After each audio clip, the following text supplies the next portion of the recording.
Prime one, that's him.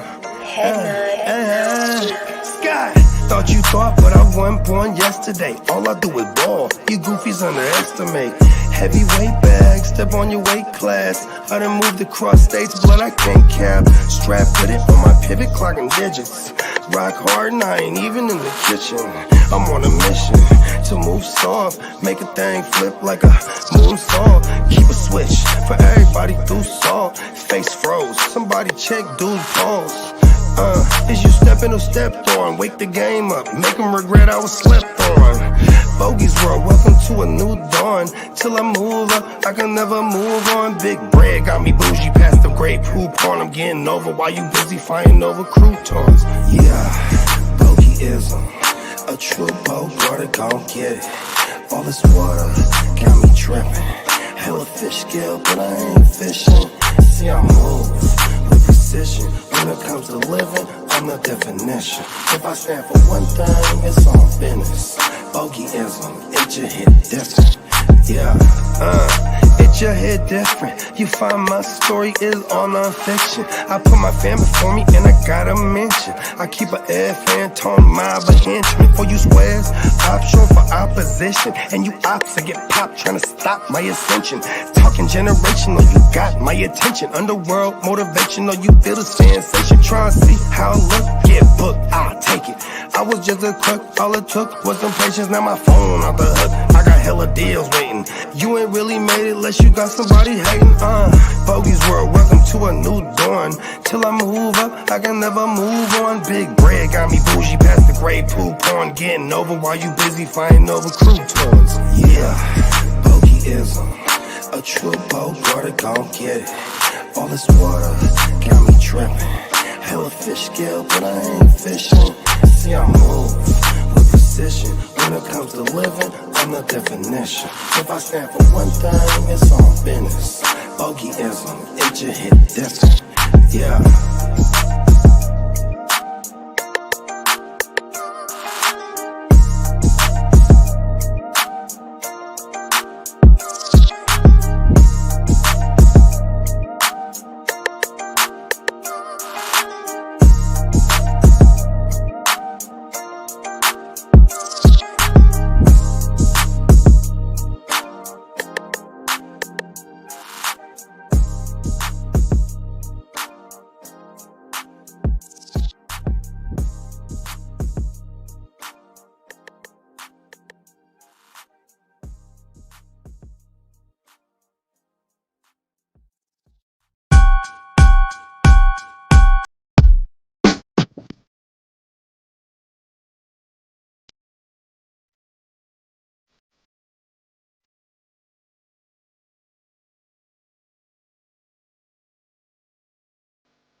Why? Shout out to the cannon in the drum line, man. You know what I'm saying? Yeah. You know what? Bring out a special guest, Nick Cannon. He is in our league. Hey, welcome to another episode of Wait Your Game.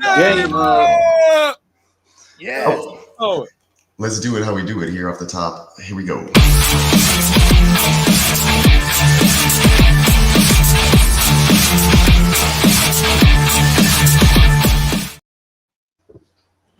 Our ear to the streets. What's up, boys? The mall to the streets. What up, Lee? You actually got the goddamn win over there. What's up with that, man? I'm proud of you guys. Man, they fucking showed up. Oh shit, man! Is Dobbins the real deal? Than being 0-1. All right, let's do it. I got him in I'm places. Not on the seat like Yeah, the Jets are, life. What's up, bro? What it Not do? much, my friend. What's up with you? Shit, man, we feeling good, Lee. What you got for us on this wonderful Tuesday morning? We got some T. Higgins news. He's unlikely to play week 2. Who cares? I don't need him anyway. Oh, T. Higgins, no tea time for you. Okay. Oh, Let's see what we got here for you. Sunny day, bitch. Here we go. Okay, let's see what we got here. We got some Ooh, we got a question. Well, go ahead, Lee. Hit that off real quick. No, it's just more news. Oh, who's on the thing? No, Puka's on the. Oh yeah, Puka's on the IR. We got Jake Ferguson week to week. What you gonna do with all that junk inside Ken Walker to be determined. They haven't given any information yet on that. Oh, Ken Walker. Oh, wow. Okay. David Njoku, the coach Stefanski saying he's week to week with an ankle injury. Roma Doomsday has a knee injury and his timeline is to be determined also. Damn, his is the MCL too. Jordan Addison is going to practice Wednesday to see how it can go, but that's for the most efficient offense in the game. And Antonio Winfield is out for a couple of weeks with the ankle and a foot sprain. Damn, that's not good at all. And the Panthers lost Pro Bowl defensive lineman we're Derek losing Brown. him. We're losing him. And Hey, Derek where's the Brown three? for the year. We got a malfunction in the streets. I think that fuse is lit. All the fuse is lit. Lee, run. Yeah, Lee, we may need you to hop out and hop back in just to fix that mic issue. Definitely a mic problem. We'll continue with that. Your wire thing. That happened earlier with Kiddo. That's what it sounded like for me too. The worse. Weird. It might be like telephone connections. Actually, Kidda's was better because it was almost like he had a Roger Zapp thing going. yeah, on my mama, he did have a motherfucking auto tune going. Bigger, faster, and stronger. All right, let's try it again. Yeah, okay. I think we're Is good. that any better? Oh yeah, it's a lot better.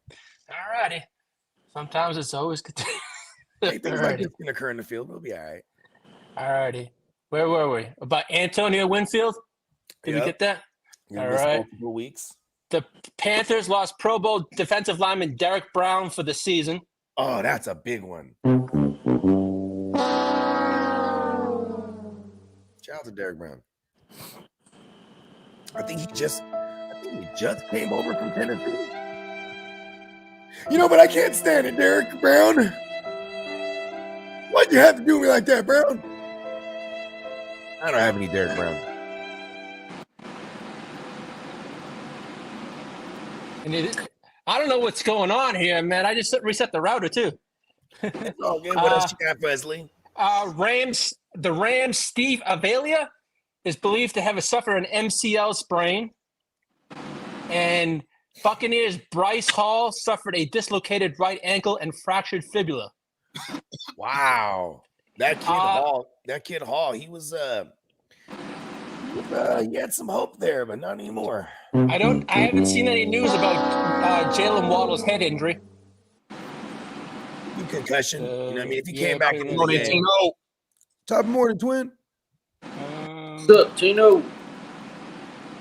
Josh Allen's a go for week 2. And right. Jordan Love is going to be week to week. Okay.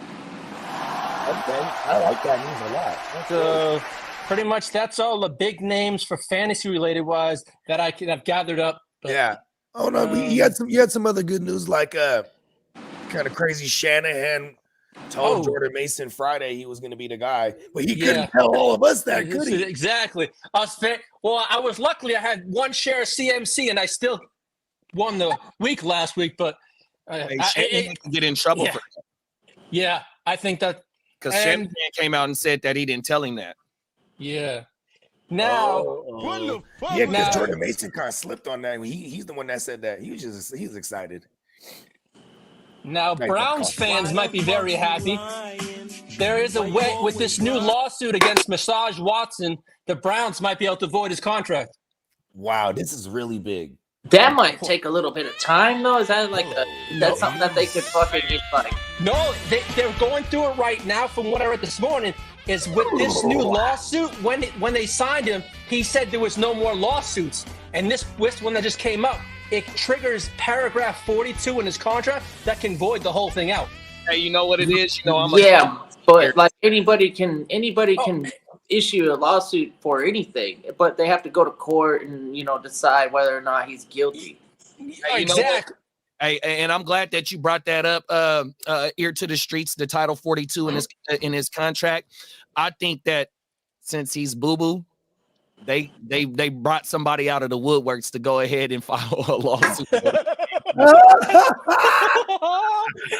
I like that conspiracy. They're saying it's probably the best Browns news for fans at all. For all Browns fans. The Browns fans out here. I wonder if they were actually genuinely excited to get him to begin with. You know what I mean? I think they were, bro.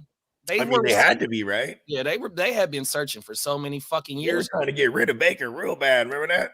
Man, the Texans are probably so happy right now. They've got all these I'm lighting up for Peacock because he's got C.J. Stroud. He's got Tank Dell. Look at they lining themselves up with the Watson trade. They killed it. Even the Christian Harris for sure. was part of that. Christian Harris was part of that deal too. Like they acquired a bunch of like really good players. I think the Will Anderson they used to. Will Anderson, Damian Pierce, Jalen Petrie, a bunch of guys we traded to get that are starters right now. So we got like 12. We got like a whole one side of the football team for Deshaun Watson and got out of the contract. Watson. Yeah, it sucks. This was crazy news. I read this yesterday. John Harbaugh came out and said the Ravens didn't sign Derrick Henry to be the guy that gets the ball 30 times a game. It was like, okay. This is information that would have been useful weeks ago, John. Yeah. We know that it was the game script, 100%. Yeah. Playing the Chiefs every week. You know what I mean? He will be able to get his for sure. How many rushing yards did Lamar have in that game? I'll be right back. I think he had 122. Oh, shit. There, bro. So the threat, it might be a little offsetting every week on who's getting the most yardage on the ground. But I'm not scared of Henry. Henry is a buy low. You might want to, send a little bit of trades out. But, yeah, I ain't scared of that. And speaking of Lamar, he's not going to start practicing until Wednesday or Thursday because he has knee soreness. Man, with someone like Lamar, we should probably expect like a light load in practice every week. Derrick Henry the same. Mm-hmm. There's a lot of these guys that are already starting out the year banged up. We probably should expect them to be on that queue list all year just for precautionary purposes. You know what I mean? That's some crazy stuff. Shit, does Lamar break Vic's record this year? Yeah, who knows? I think he broke Vic's record. No, I mean total yards for the career. Hey, Kidda, the reason why Sauce Gardner was not out there last night much is because he had the wind knocked out of him. Okay, that's good news. Yeah, he was gone like pretty much that first half. Yeah, it says here his absence had to do because the wind knocked out of him twice. Mm-hmm. And yeah, you got to put your hands in the air whenever you get knocked out. You get the wind knocked out, you can put your hands up. I don't know if you guys noticed, but we are human beings. We breathe air. See that? You do one of those, right? You get hit, and all the wind gets knocked out of you. Can't breathe. Can't play football. Yeah. Mm-hmm. You know what's even weirder is that after the wind goes out of you, how come it just doesn't come right back to you right away? We're always breathing, right? We're always like, yeah, we're chuck full of oxygen. It's still not blood passing it around. It's still not there. Okay. How do I get it back in there? I think it's because the diaphragm gets hit, and it takes a little while for it to be like, oh, okay, I can trust it being out there again. Yeah, he gets right in the breadbasket. Shane Steichen has no update on Josh Downs for week 2 also. Good, because A.T. Mitchell actually would have had a big game if if if error 15 wasn't just making so many errors. Yeah, that's a good one. Yeah, I think a lot of people are going to be chasing the Pearson. That is his role, but I don't think he's going to be like 3 for 3 for 125 and a touchdown very often, to be honest. Amazing. So, Bogey, what are your biggest week 1 waiver wires? Pickups. I mean, right out the gate, it's got to be, if you need tight end, it's Isaiah Likely. If you can't get a cheaper option, I would say is Colby Parkey at tight end, because he got some work there, and with the absence of Puka, maybe he gets an uptick. Yeah.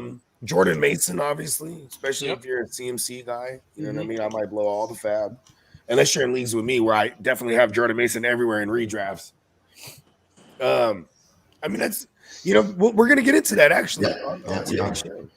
All right. Any other news for us, Lee? No, enough. But if there's anything else, I'll let you know. Enjoy the show, boys. Appreciate it.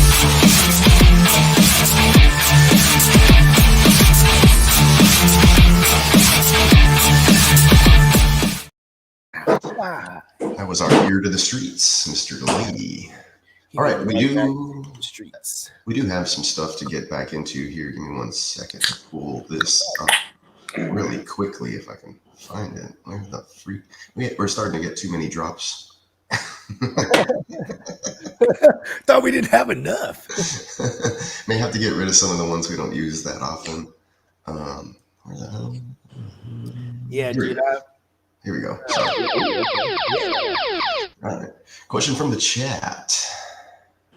Pulling it up on the screen. Waiver order priorities. So for running back, we got Hill, Bigsby, Jeff Wilson. Running back, wide receiver, Dortch, Pierce, McMillan, and then QB's Fields. So he has a chain. Does he handcuff? He needs 2 moves, bros. Yeah, I don't think Wilson is Wilson's not the handcuff. It's not going to bring a lot to the table. We didn't see a lot of Mostert or Jalen was a healthy scratch on Sunday. So by default, Jeff Wilson was the change of pace back. Dortch the Torch is my pickup. That's the guy that I've put priority on. Greg? Greg? Yeah. Dortch. Greg, yep. 100%. He's the guy that I put priority on. But I guess everybody could use an extra running back. I like Justice Hill, especially with that news that Lee just dropped on us. He's like, hey, Hill's going to be used. So coming out that backfield for sure. I think it's going to be – I think with Hill's game, this is my opinion, I think like a lot of it had to do with that negative game script that they're in. And like, the Ravens are a dominant team. I don't think they're going to be in too many trailing situations like that. So Actually, I'm gonna call bullshit on John Harbaugh saying they didn't bring him in to be the ooh-wop, bro. Come on. And the other running back that he has on here is Tank, and Tank did have 12 carries on Sunday as well. So him and Etienne had the same amount of carries. Yeah, that was insane. Actually, he's also saying that he want to drop Dobbs. So yeah, I definitely will put in for Tank 100%, because I think that they want to have a 1-2 system over there, even though that fucking, hold on, I'm pull it up right now. Crazy to drop Romeo Dobbs? I think so, because he had 7 targets. That's the most on the team. And one of them was a red zone target. If he caught a touchdown, he's not even thinking about dropping him. You know what I mean? Yeah. Ian had a 70% snap share while Tank had 12, and they had the same amount of carries, bro. Wow, that's insane. Yeah, so I definitely will put in for Tank. The Tank. He actually came out of absolutely nowhere. They've been talking about how much they hate him all year. That shit is crazy. Yeah, it is. Okay. Overreaction or traction? Let's just go with that real quick. Overreaction or traction on that backfield? Like, should we overreact on ETN's workload, or do you think this has some traction here with Bigsby? I mean, with 12 carries, 100%. Yeah, I think that has some type of workload in this offense, bro. I didn't watch the game. He could have easily got the wind knocked out of him, so to say, and then needed a breather, and Tank was just the guy to fucking take those reps. We are humans. We need to breathe air. Yeah.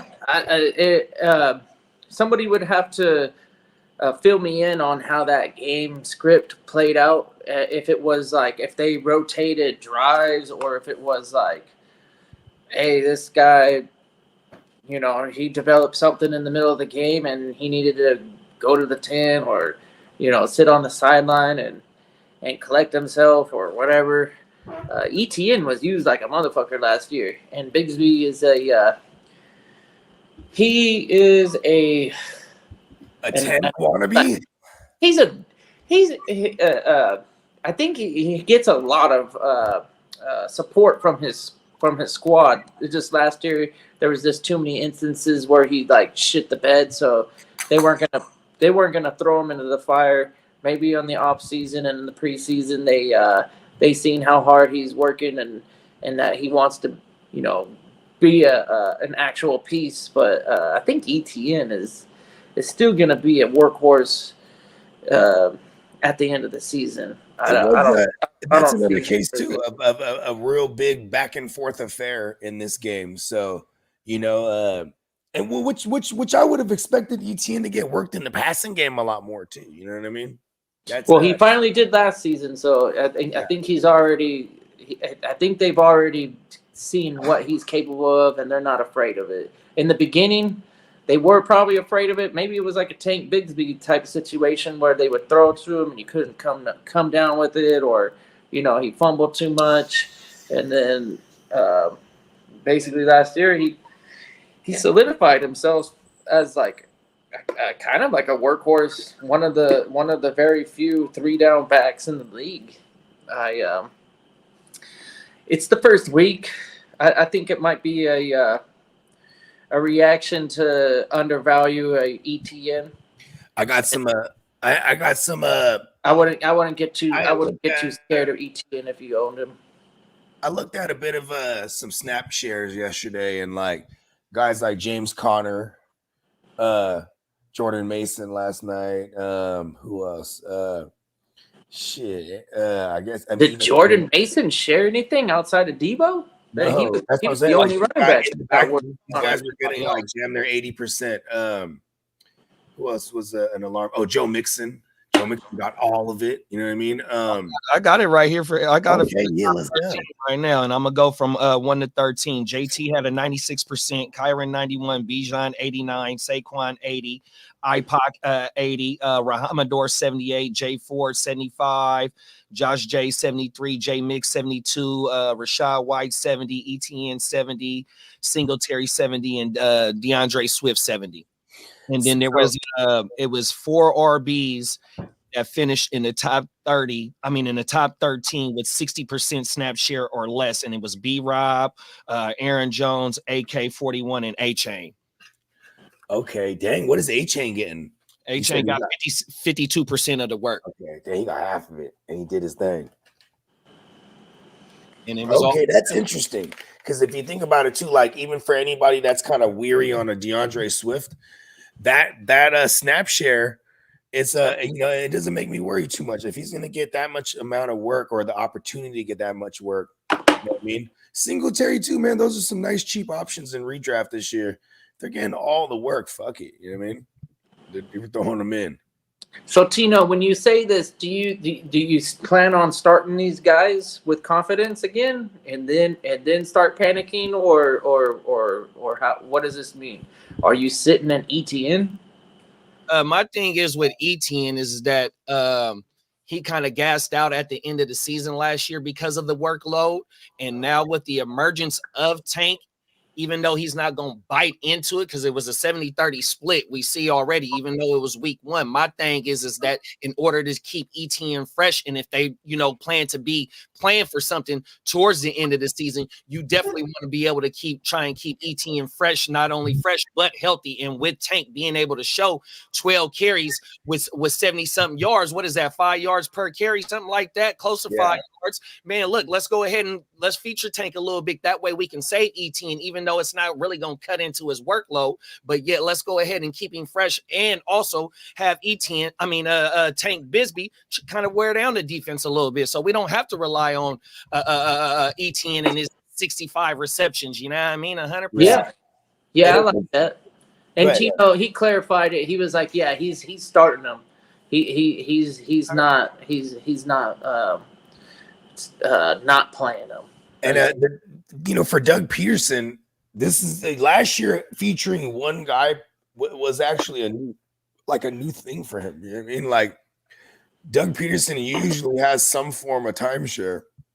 When you go back to his time. Etienne fumbled in the end zone, so I guess that might have really put a hamper on him. He has that issue, bro. He's just a fumbling motherfucker when he's down there, bro.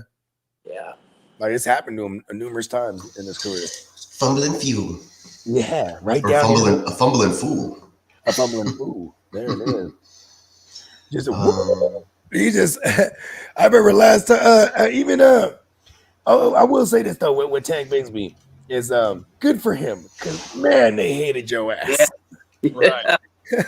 Facts. There was some. We do got another question from the chat.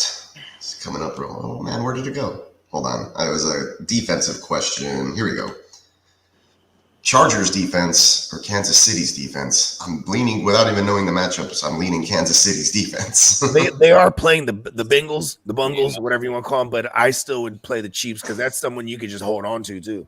And we also saw the Chief, how since he fared this last week, they didn't look really good as an offensive unit. They were giving a pass rush to New England, who isn't really known for their pass rush, so. Here comes Steve Spagnuolo and them Chiefs, and they're gonna get at him like crazy, bro. Please don't hurt Joe Burrow. Yeah, Chargers they got Carolina this week. There you go. So but the reason I say the Chiefs is like if you don't want to stream, if you have the Chiefs, you just play them. You know what I mean? 100%. If you're gonna stream, it's not a bad idea to just follow Carolina around. I ain't gonna lie. Yeah, that might be a good idea. The Kansas City defense, and I did start him last week against Baltimore because I plan on keeping him. I'm not streaming right there. Probably in those leagues I have that defense. I'm probably streaming tight ends. Yeah, I mean, and the tight ends. Oh, it's so ugly. Who's the Monday night game this week? Ooh, let's see. I'm not too sure on that one. Sorry. Hold on. Yeah, hold on. I'm trying to open this thing up. And then so we got Houston and Chicago that's on Sunday night. Right. And rest in peace, James Earl Jones, man. Tino broke that. Oh. Yeah, he broke that. Happened yesterday. Philadelphia and Atlanta.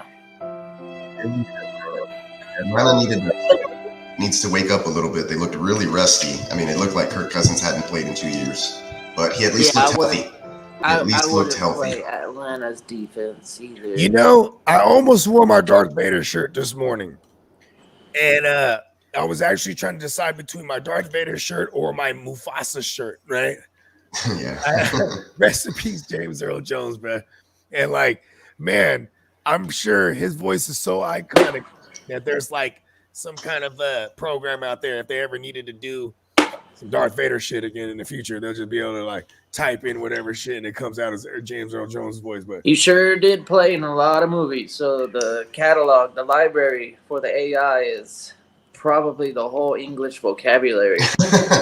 They can just get him to read one of those paragraphs that has almost every vowel sound in it or consonant or whatever. That's all it takes nowadays. He could even got them PBS movies and stuff like that, bro. TV little series and shit. That motherfucker, he got, like you said, that's right. He was on one of them things. And he's an old dude, man. He's 93 years old. 93. Wow. 93. Wow. Yeah, that's badass. I mean, I wanted to hit that and still be all functioning and moving around and doing work. You know what I mean? He was. It was the suit, The suit kept him alive. Yeah. Silence. All right. T Money. Should I trade Worthy and JMO for DJ Moore and MHJ? And that takes us to my overreaction here. I'm going to put it up on the ticker. Overreaction or traction? MHJ a bust. 1 out of 4 targets, 1 catch. I'm gonna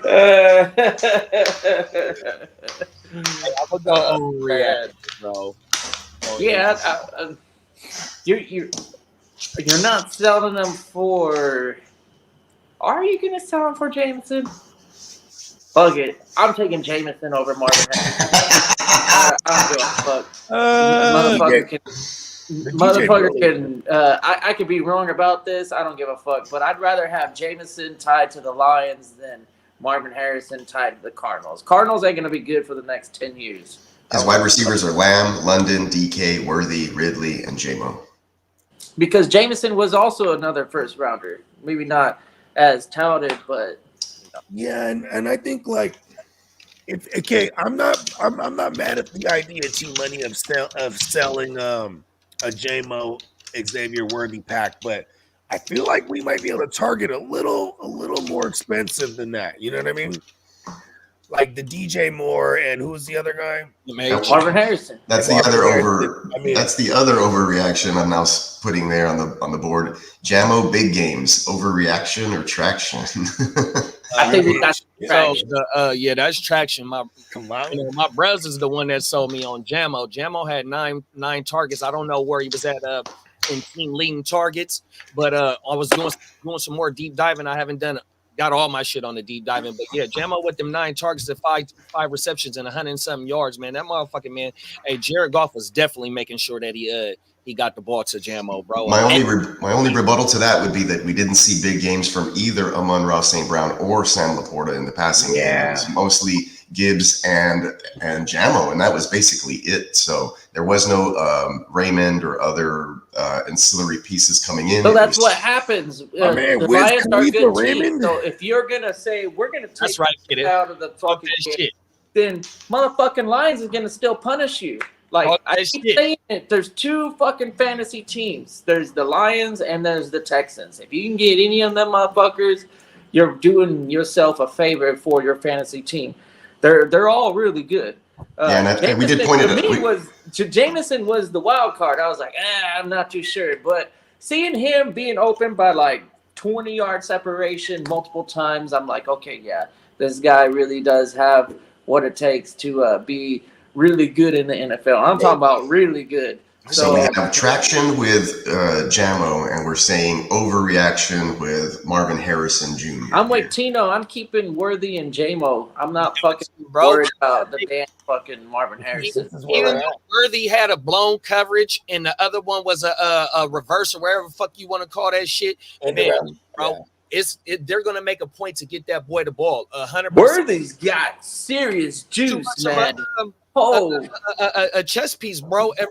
Wherever you want to put him on the offensive line, bro, 100%. Wherever you want to line him up. We actually got a guy that's faster than Tyreek Hill. Isn't that some fucking shit? That guy has got some serious afterburner. You know how like Forrest Gump, he's got the fuel tank. You just run everywhere. That guy will take off and nobody's catching him. He's definitely the big play guy there. They're probably going to manufacture touches for Worthy in that. And a great system to be in with that. I'm going to try to package something else. If I want Marvin Harrison that bad or even DJ Moore, I'm going to package something other than He got really. So I went back to his wide receivers, bro. So he got really. So if he won't, like you said, a DJ Moore or one of them other wide receivers that he's trying to target, try and go package really. If you like, Ridley had 135 unrealized air yards from Levis, and we'll probably see a lot of that throughout the season because it's Levis. So just so you know. And he got Drake London. Levis looked like Drake London. That's what I don't like about Levis. Is that he's still a terrible quarterback. He's like one of the worst quarterbacks in the league. That's too funny. Okay, here we go. Another one from T Money. Let's see here. So what if I do Worthy and Jamo for Chase? Would y'all do that? I don't know. What are you trying to get off of the youngsters for? I'm trying to get both Worthy and Jamo. Those guys seem like I know you want to hear, but right now I haven't seen anything. I swear to God, I would do that trade just to get Chase. But he's trying to pair Chase with Lamb. He's trying to. Yeah, and you just have to stop and think like if you do want to go that route with Chase and what it looked like after week 1, because I don't think it's gonna exactly look like that moving forward. Like they're gonna get better. So I would do that for Chase. I'm still trying to find a way to have Lamb, Chase, and JMO. I see if I can package up Worthy. He got options because like another he has like Chase, even though we all know what he is, he's damn near a little bit of a buy low candidate as well. He has fucking Drizzy Drake and fucking Ridley. We don't know who your running backs is, but you might be able to do a mixture because you got a buy low candidate yourself, so you might be able to pair something to go ahead and not have to give up either one of these dudes, Worthy or Jamo, 100%. What I would ask myself is, am I ever not playing Worthy or Jamo at this point? And if I am playing them every week, then I want those 2 pieces over the 1 piece. It's one thing to give up 1 piece that starts and another piece that you don't always start. But if you're taking 2 pieces that you actually use all the fucking time, and just to get 1 elite piece, that's been too much for me. I don't know how many wide receivers you can start in that league. Can you start? Is it only 3 starts or 4 starts, depending on how many flexes you got? Yeah, and if how many starting wide receivers? If we're looking towards matchup wise, right? Like for a Worthy, this next week, it's another good matchup for him. Those corners were getting burnt up. You know what I'm saying? It might not have translated to a lot of big production, but Tyquan Thornton was getting behind everybody in Cincy yesterday. That's another burner. And Worthy is arguably like he's in a good spot. He's in a good spot, but we got it again. Call me crazy, y'all. Overreaction or traction is Xavier Worthy a boomer bust guy? Because he fits the description. Yeah, he fits the description. Sure, because the fucking receiving touchdown was a blown coverage, and the running it was an end around. You know what I mean? So we really have a lot of volume, or him get featured as a main receiver in this offense. It was a lot. We've seen a lot from Rashi. 100%. We've seen a mixture of Juju. Kelsey didn't have a super fire game, but we know that's not gonna happen every fucking week. 100%. It's just that if it is booming and it's a lightweight consistent, or that motherfucker's on the field, 60-70% of the offensive snaps, then we see he could take it to the house from anywhere. 100% is something that you do have to monitor. Yeah, and then we gotta I gotta anticipate Hollywood coming back actually helping Worthy's cost, because now you got 2 little burners maybe playing either on the same side of the field or opposite ends, and one of them is going to get a better matchup, and that'll give him more opportunities to get that boom. But physically we've seen him get punked, so yeah, he can definitely be a bust at times, but that's like kind of like a HN. It's like he's a home run hitter, and when he hits that home run, you've already kind of like won that start and sit. Like all it takes is 1. Some guys can get that 1 on a consistent basis, and I know it's only there's just something what I really liked about him not being indecisive, taking what was given to him, and then like his speed just blew it like open for me, where it's like, whoa, this guy does look different. Because it's different when you're just evaluating a 40 time from the combine. You're like, oh, fuck it, who cares? That's not football. And then now that I've seen it happen in an actual real regular season game where he fucking splits a hole and then nobody can even touch him because he's that quick and elusive, it's like, oh, shit, this guy might be something. And, he was drafted to be something. So I'm a little bit. I have a stronger opinion on starting Worthy with confidence than I did before the season had started. Just on that 1 game, for sure. I ain't mad at that take, bro. Facts. Yeah, I mean, I would say he's probably only gonna get better, right? The further you get into the year. So, like maybe even holding on to Worthy, you might be able to get more down the road. Shit, I might even if Chase would we agree that they're gonna try to game plan as much to take Chase out of the game next week? You might even be able to sit around and get Chase straight up for Worthy next week. You know what I mean? Burrow is a notorious slow People are starter. crazy. So, like, you might have to wait till week 7 for Chase to start doing Chase things. Otherwise, he's just going to be another wide receiver. How did he do week 1? He did all right, right? Like he didn't 6 for 65. Okay, well, 5 for 65. 5 you for better, Chase. some shit like that.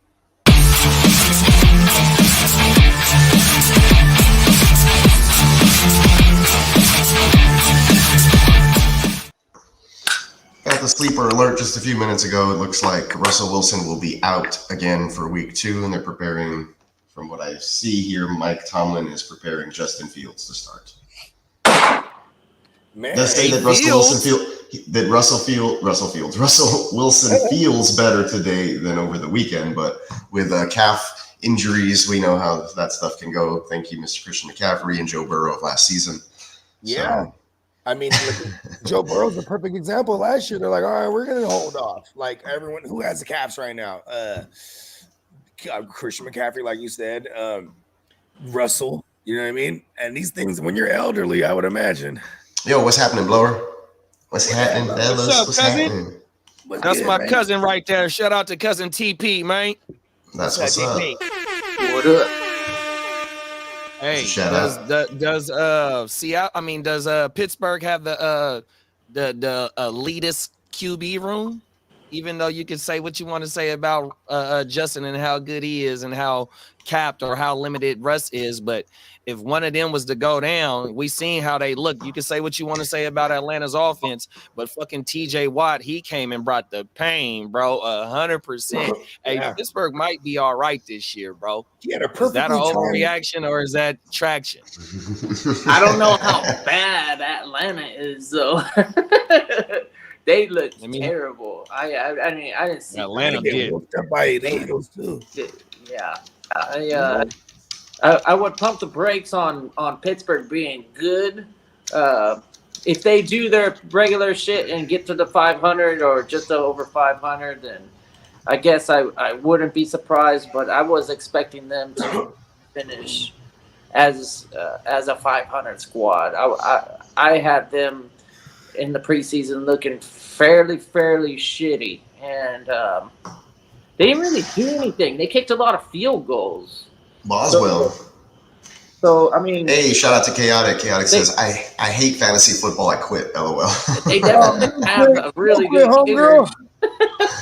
Yeah, and the defense is strong enough to I hold took some down bad close losses yesterday. So, I mean, those close losses are outweighing the way I should be feeling because I won in like 9 out of 13 leagues. But I lost 3 really close ones, like less than 5 points. So, bad. And in one, in the homies league, I was the worst manager and I was still the highest scorer in the entire league. I sat Ramondre and a couple another guy that scored 30 points. I was like, whoa. And I would have smashed on that fucking team if I did at least Here's some more news from Lee. What am I doing not starting Ramondre? Fucking he said the Vikings are signing Harrison Phillips to a 2-year extension. I got to start thinking better. Contract talks between the Cowboys and Michael Parsons are expected to be put on hold until after the season. Well, that would only make sense because they just paid their offensive side. They finna franchise tag Parsons. He's gonna be hot next year, bro. Future Texan. All right, the Vikings are signing veteran Harrison Phillips to a 2-year extension. One of my guys on my IDP bench who blew up this weekend. I don't know why I didn't put him back into my lineup at some point before, but just too many leagues. I'm going to blame it on that. I'll be a little more diligent this coming week. Yeah. And let's see. She said, "I see a lot of red." Haha. Yeah. It's not fun. It's not fun. I don't want to go over to my sleeper. I was looking at it right now. I lost by 5 over here, where Ayuk didn't do shit. 2 for 5 for 28. And my opponent slid Jordan Mason into the flex and completely flipped the script on that game. I was winning all weekend and was projected to win right before kickoff. I did good in my redraft, but that one hurts. got 2 out of the 6 fucking dynasties. But the ones My that dynasties did awesome, except for that one league right my there. dynasties the guy that used did Jordan win, Mason on they me. were like, okay, yeah, these are good teams. No, I pretty much crushed, man. I feel pretty good, except for the SBI. I took a dumb loss there. I always suck in the SBI. Yeah, I took a dumb one with JMO on the bench, right? Like, that's what did me in. Jameson Williams on the bench. 6-5 on sleeper, 1-4, no 1-3 on Yahoo, and 0-1 on ESPN. Loss. What was their name? Shit, I lost more than I thought. I went 19-6 this week. Oh shit. Oh, I'm sorry, 19-7. I did the math wrong. 1, 2. And I swear, those 7 losses that I took this week, I deserved each one of them. Hey, in one of the leagues that I lost, I got Mace. I traded away McCaffrey earlier this year, right? I forgot. Good on you.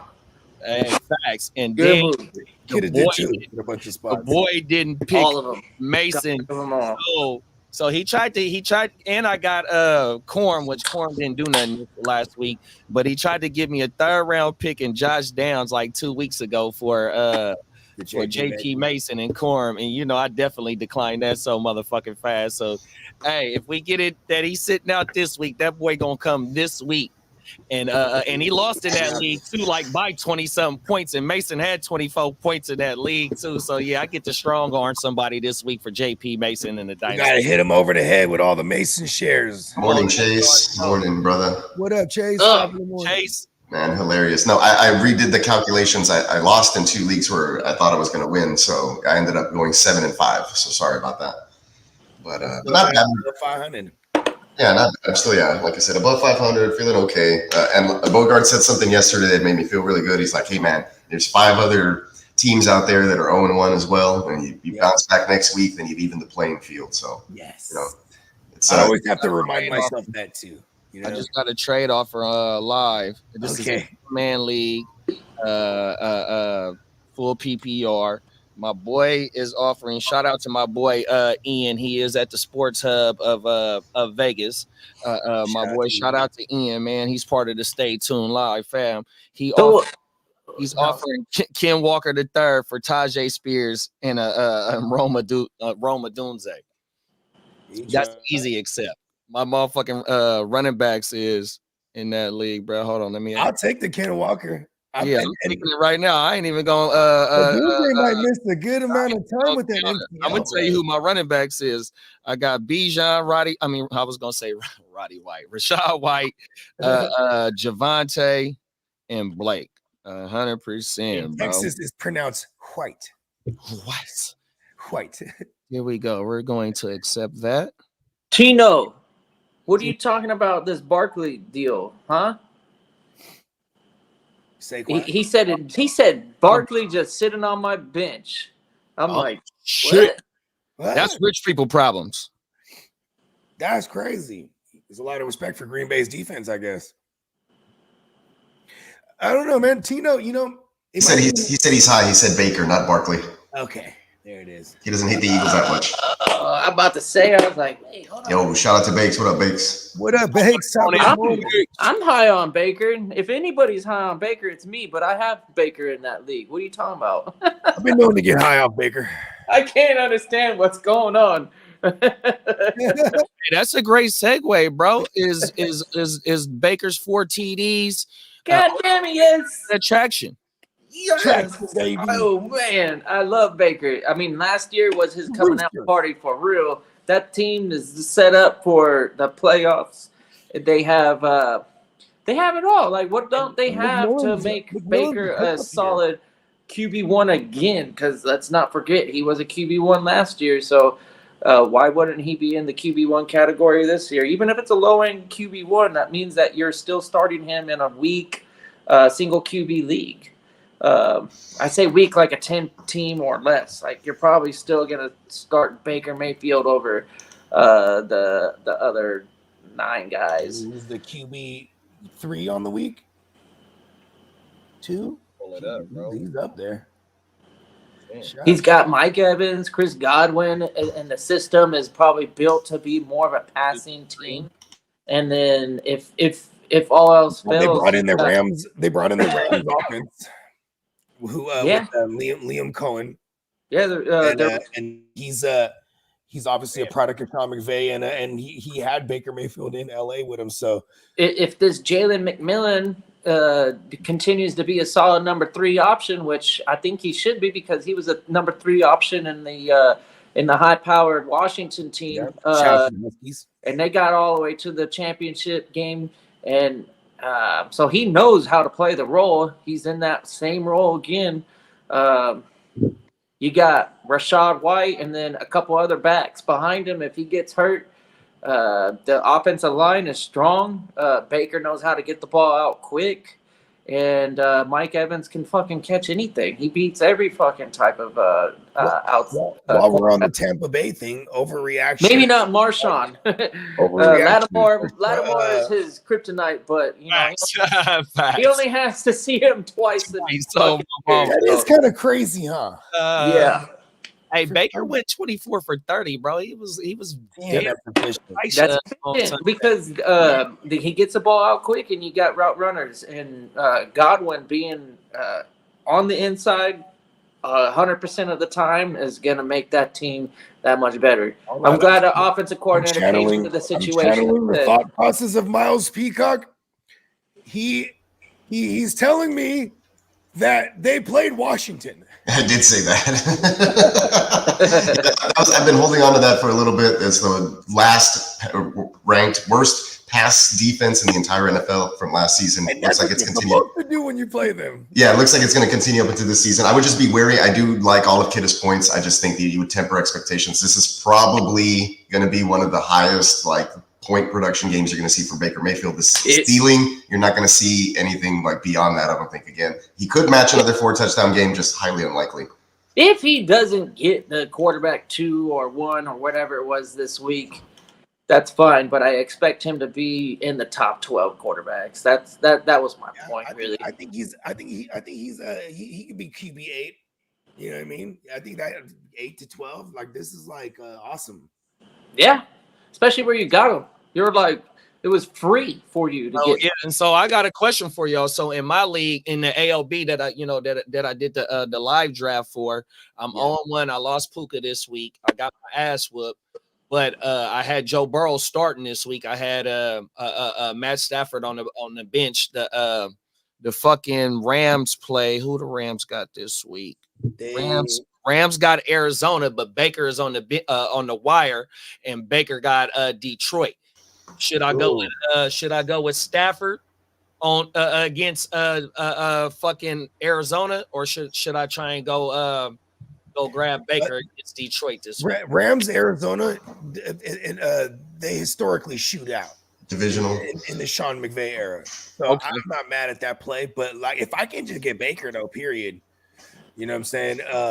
And just kind of play keep away, and maybe I don't want to cut Joe Burrow, obviously, but I don't want to hold 3 QBs either. But hey, man, sometimes it be like that, bro. I'm luckily I get the play. I got Puka in the IR, and he's my only player in the IR, so I get to pick up the player. Since I got Puka in the IR without dropping the motherfucker this week. And here we go. Burrow's value might be as high as it will be for the next few weeks too. So if you could sell high on a Burrow, I might be trying to do that too. Yeah, I hear you. If you can get Baker and Stafford on the same team, and then go, hey, here's Burrow, see what you can get. If you can get a WR1 or a RB1 with the 1-for-1, or maybe even double up and get 2-for-1, I wouldn't be asking for the world, but it's a single QB, so the value on a QB. We're just trying to get some guys in the lineup, right? And right now, you're like, Burrow, do I start Burrow over Baker or Matt Stafford? Probably not. Now we got a shout out from the chat. My homeboy Bullseye, that's my QB in my flag football league. He said he started Baker over Watson and Ford over JSN. He said, thank you guys, because we gave him some fantasy advice. this past Sunday morning. So look at us. helped them out. And that's my homeboy who also spotted in Jordan Mason versus me, where Ayuk failed to produce, and he beat me by 2 points in the dynasty. So congratulations, Manny. Good looking out, bro. Right on the target, huh? Like yeah. bullseye. That's right. So shout out to him. Appreciate you hopping on. I did share this stream in some of my league chats after we got started about 20, 30 minutes ago. So nice. I had failed to do that earlier. It's been really busy, but appreciate everybody who does jump on. Yeah, so we do have, though, I did want to bring some attention to the next question from Chase. He says, with Puka out, Robinson or Tyler Johnson is the next man up. Who do you guys picking between those two? Yeah, I'm going to definitely go Robinson. Same here. I'm leaning Robinson. He's somebody I had stashed at the end of my benches just to see what happens. I think everyone will go crazy chasing the Tyler Johnson thing. And like, I think the number 3, that when you have a full week to prepare with this is the lineup, I think we're going to see Jordan Whittington, man. 100%. You know, hey, Bogey, I got him in the TFL, bro. Yeah, I see you drafted him. I was mad as fuck. I was like, I've been wanting to pick him up in places, but I have some short benches, so it's kind of just been, some other guys here and there. But I feel pretty good in most leagues, just picking up guys preemptively. So we're talking about it now. Tyler Johnson is one of those names to keep an eye on here, but we are all leaning Demarcus Robinson in this particular case. Yeah, I'm sorry. Whittington is the name. That's because I read Tyler Johnson on the chart. We could be wrong about Whittington, but like just the way they've been talking about him, and McVay mentioned that he would be involved and stuff. So maybe more of like the Ben Skoranek type role that the blurb mentions, but hopefully not. Maybe he can surpass a Tutu at will and get more involved in this offense. Because you saw what he can do with the ball in space at certain times. Kind of like, whoa, where did that come from? Yeah, he had a touchdown with the flag. There was a flag on it. He had a touchdown, and you know what I'm saying. And then also, like, I think this is a kind of a speculation week too, because it's like, all right, well, if I can't get Demarcus Robinson, or there's probably going to be someone crazy that does get to Tyler Johnson. And if I can't get a Whittington, even Kobe Parkey, man, Parkinson, right? Kobe, man, like that, he might be a thing. There's a role for that tight end in that offense, 100%. Yeah. You see it with Tyler Higbee. Tyler Higbee's always a sleeper tight end. Yeah, and he's on the IR, PUP, or the IR, yeah. One of them motherfuckers. Yeah, I think he tore his ACL like week 17 or something like that last year. Like he's. I don't think we see Tyler Higbee ever again. No, Parkinson actually does look like a nice little option for Stafford. Definitely. Hey, cousin, don't put in for Tyler Johnson. You ain't got to put no waiver. Yeah. And if you do, if anything, it's free. Yeah, go $1 tops. Yeah, don't even do it for free and see if somebody else had the same idea. It's gonna be kind of crazy starting him chasing last week. Right. Yeah, because those in-game switches are real different. You know what I mean? What was it at halftime? 17-7 or 17-10? It was 17-10. Yeah. So they came into second half down, and they had full pedal to the throttle, man, 100%. Mm-hmm. Even though Stafford was slice IU it they asked, but man, yeah, I just don't know about Tyler Johnson 100%. And yeah, what was that? A 40-yard play when he spun up out of it and got loose. Yeah. Oh, everything. It was a little yakkish. Yeah, 100%. Yak. I really don't. Yak. Yeah. Ace Ventura. Good callback. Good callback. Yeah. Hey. Oh, we got to get the Lihu Zahir. That's a good one. Zahir. I'll write that one down here. Yeah, man. All right. Loser. He was mobbing with his head out the window. Ace Ventura. We can do some more Ace Venturas, maybe like a glove. Who knows? We got another overreaction attraction. Okay. Fucking Zeus White and Alexander Madison. I mean, he took a dump off.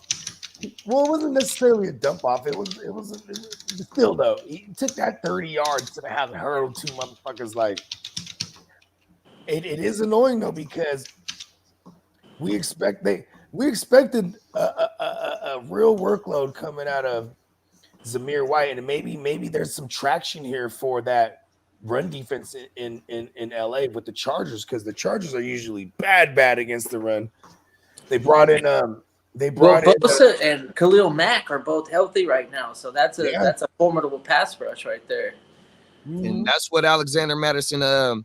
He had a 60% snap share, only 19 yards rushing, 43 receiving yards, 1 receiving TD, 5 rushes, and 4 receptions. So 4 receptions for 43 yards in that TD. So they just kind of weren't running the ball at all. Yeah. Yeah, there was a game script. I think they got behind, and I mean, they were. but Madison, that there's some traction on Madison potentially. I wouldn't overreact on Zamir though. I think he's definitely the number one there, and then Madison, and could still have some standalone value. It's not just I'm the backup. It's kind of like his role where he's always been, even in Minnesota, where he gets the breather or the just like the normal reps and can be successful in a limited capacity. We're not going crazy with Madison thinking that he's going to be a fantasy darling, a league winner or anything. But as for the Raiders, I think they did a great job bringing him in and giving the team a second running back. They already had Zamir. They knew what Zamir was capable of. He had like a low end RB1 finish in fantasy like one time last season. He had the volume for the potential to be an RB1, but the success rate on his run wasn't too good. He don't catch a lot of passes. They don't score a lot of touchdowns. Zamir White is still like a guy that can maybe carry the ball 20 plus times, and we still have a question mark on how good he is, though. It really sucked. I ain't gonna lie. I wasn't going in real hard on Zamir just because of the Raiders' outlook as far as win-loss totals. So I really don't have any Zamir White anywhere. So this is one where I'm kind of just not saying much because I don't have much to input. I don't really know much about it for the situation. I super love the value that I thought I was getting, but I definitely won't overreact of Zamir yet. 100%. I agree with you. I think he's a strong runner. One game is one game. A whole season, I think he can do it.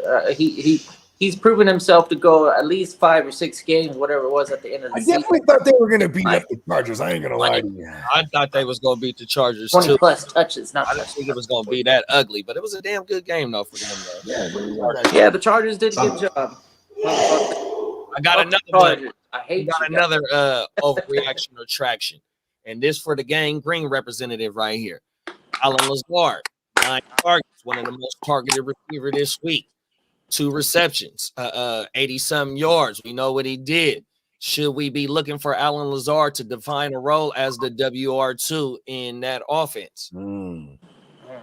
Yeah, Mike Williams, he needs to step it up because we've already seen Lazard is there waiting to fucking take that role. So if we get a Williams game this week, then we know that the coaching staff and the quarterback and everybody is confident on Mike Williams. But if they don't throw to Mike Williams or at least force it to him and give him an opportunity to go up and make a play, then I'm out on Mike Williams entirely. And I would be looking at Lazard as the number 2 because he's already got that work with Rodgers. And, I don't know what they paid Mike Williams to come over and play, but like football players get paid a lot of money. So even if it is Lazard ain't getting paid that much. Even if it is an 8-digit per year contract, if it's in the low 10 million, 11 million a year, whatever. Lazard does block too, so he's never going to leave the field. Like, look at his snap count. I'm finna tell you right now, I was going to wait till Kidda was done, man, on everything. The biggest stat to me besides the 2 TDs, the motherfucker had 100% snap share.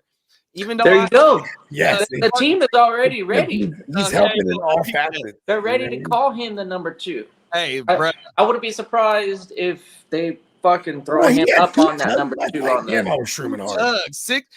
9 targets, 6 receptions, 2 TDs, and 100% snap share on 14. Who is Mike Williams anyways? Like, any team that took Mike Williams was a fool from the get-go.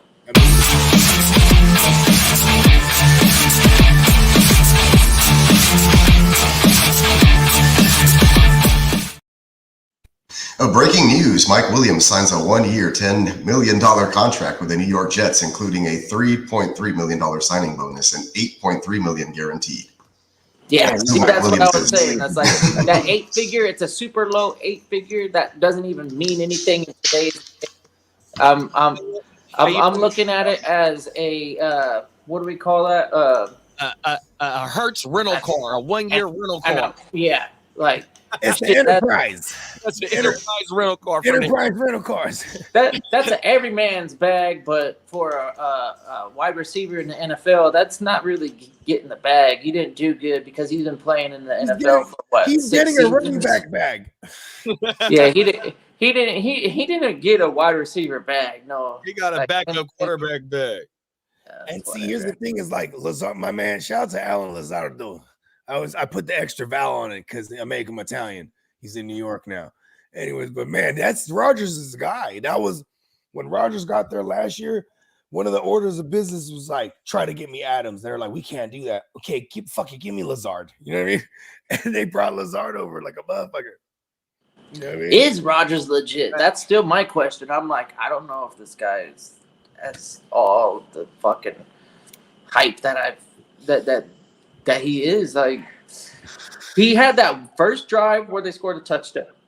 That was great. But then the defense made adjustments, and then it was kind of weak after that. And then all of a sudden, Tyrod Taylor comes in and puts him in the end zone. I know it was like garbage time or whatever, but We'll still, take it. like, the motherfucker didn't look super awesome. He didn't look like a superhero out there earning his money. I mean, it's okay. When we say overreaction or traction, like for Kirk Cousins and Aaron Rodgers coming off this Achilles, like, you know what I mean? Is this an overreaction, or do they got traction here? Like, is it just because it's early on, they're barely, working themselves back into the old form? At least Rodgers looked like a quarterback. Kirk Cousins just looked like a dude out there. Okay. Here's what's bad. Remember when Joe Burrow had the calf last year, and they would have him in shotgun, and you would clearly see him throwing without planting that bad leg. I swear, every time I seen Kirk Cousins yesterday, he was always in the shotgun, and this is the under center system. You know what I mean? Arthur Smith. So that was alarming. And there was a few times that it didn't look like he was, planting that bad leg at all. He was just throwing with his arm. And that's not good. You know what I mean? Nah. I don't like it. They got a really Rodgers didn't look like that, though. Even though Kirk got the familiarity with this system, I got more belief in Rodgers, because Rodgers did have an offseason last year playing with these same players. Majority of the players in the offseason, training with them, fucking training camp, the whole shit, you know what I mean? And he made some pretty good plays too. And then there was some great defensive, like Tino brought up. Unfortunately, they played the Niners, and Niners did make some defensive plays. They broke up a lot of passes. They weren't terrible passes. It was just that the defense did make plays. That happens. So I want to say I have a lot more confidence in Rodgers over Kirk Cousins. And unfortunately, I have one team that has them both, and I start them both. I might have to start thinking about who am I going to sit and start Bo Nix. Overreaction. Are we going to see Penix? Hopefully, I don't have to make that fucking decision. Overreaction or traction? Will we see Penix eventually? Right. If he look terrible, why not put the young, healthy, young bull in? Yeah. Speaking of Bo Nix, that we can go back to Bake's question if we think that Vele is if his production under Bo Nix will continue or not.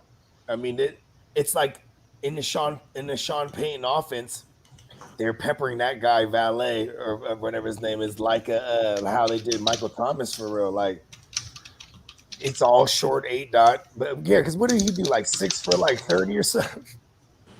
8 for 8, 39. There 8 for 8, 39 yards. I picked him up and I fucking threw him on my taxi. I might have to graduate this fool. Yeah, you ain't lying. because that's very useful, and it doesn't look like they're trying to stretch the field over there. It was a real tough secondary going up against Seattle. They brought in Julian Love and Rayshawn Jenkins just to sure up the safeties, and then they already have two badass corners. So I think I'm just not going to overreact to Bo Nix just sucks absolute cock. You know what I mean? So, and it was definitely there was a couple plays where Bo Nix would actually look like he belonged in the NFL. Between Valet and Sutton, it was 20 targets between both of them. Sutton had 12 targets with only 4 receptions and 38 yards. Wow, Sutton was getting the pepper, bro. Yeah, both of them look like so he needs to get peppered. So yeah. Okay, that's interesting. I got to put Valet is definitely a pickup. He's definitely a pickup because that'll be useful. You know what I mean? If I can slot in what them 8 targets, if like I said, the A dot is short, but man, if he can start getting some yak action going, we're gonna love that. Boost on my mama, 100%. You know who else had a low key high volume in targets was fucking Juan apostrophe Dell.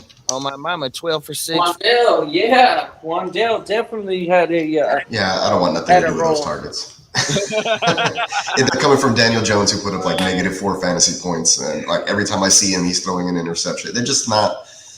No thanks. I don't want to put that in my lineup and hope for the best. Ryan Dayball's finna get fired mid-season. Good. I really don't like him. Like I think he's a good coach. I just don't think he's a people person, to be honest. And that shit don't fly. It don't work. Yeah. Do you remember that video when he was the OC for Buffalo? There was a video where because this sometimes they'll be in the box.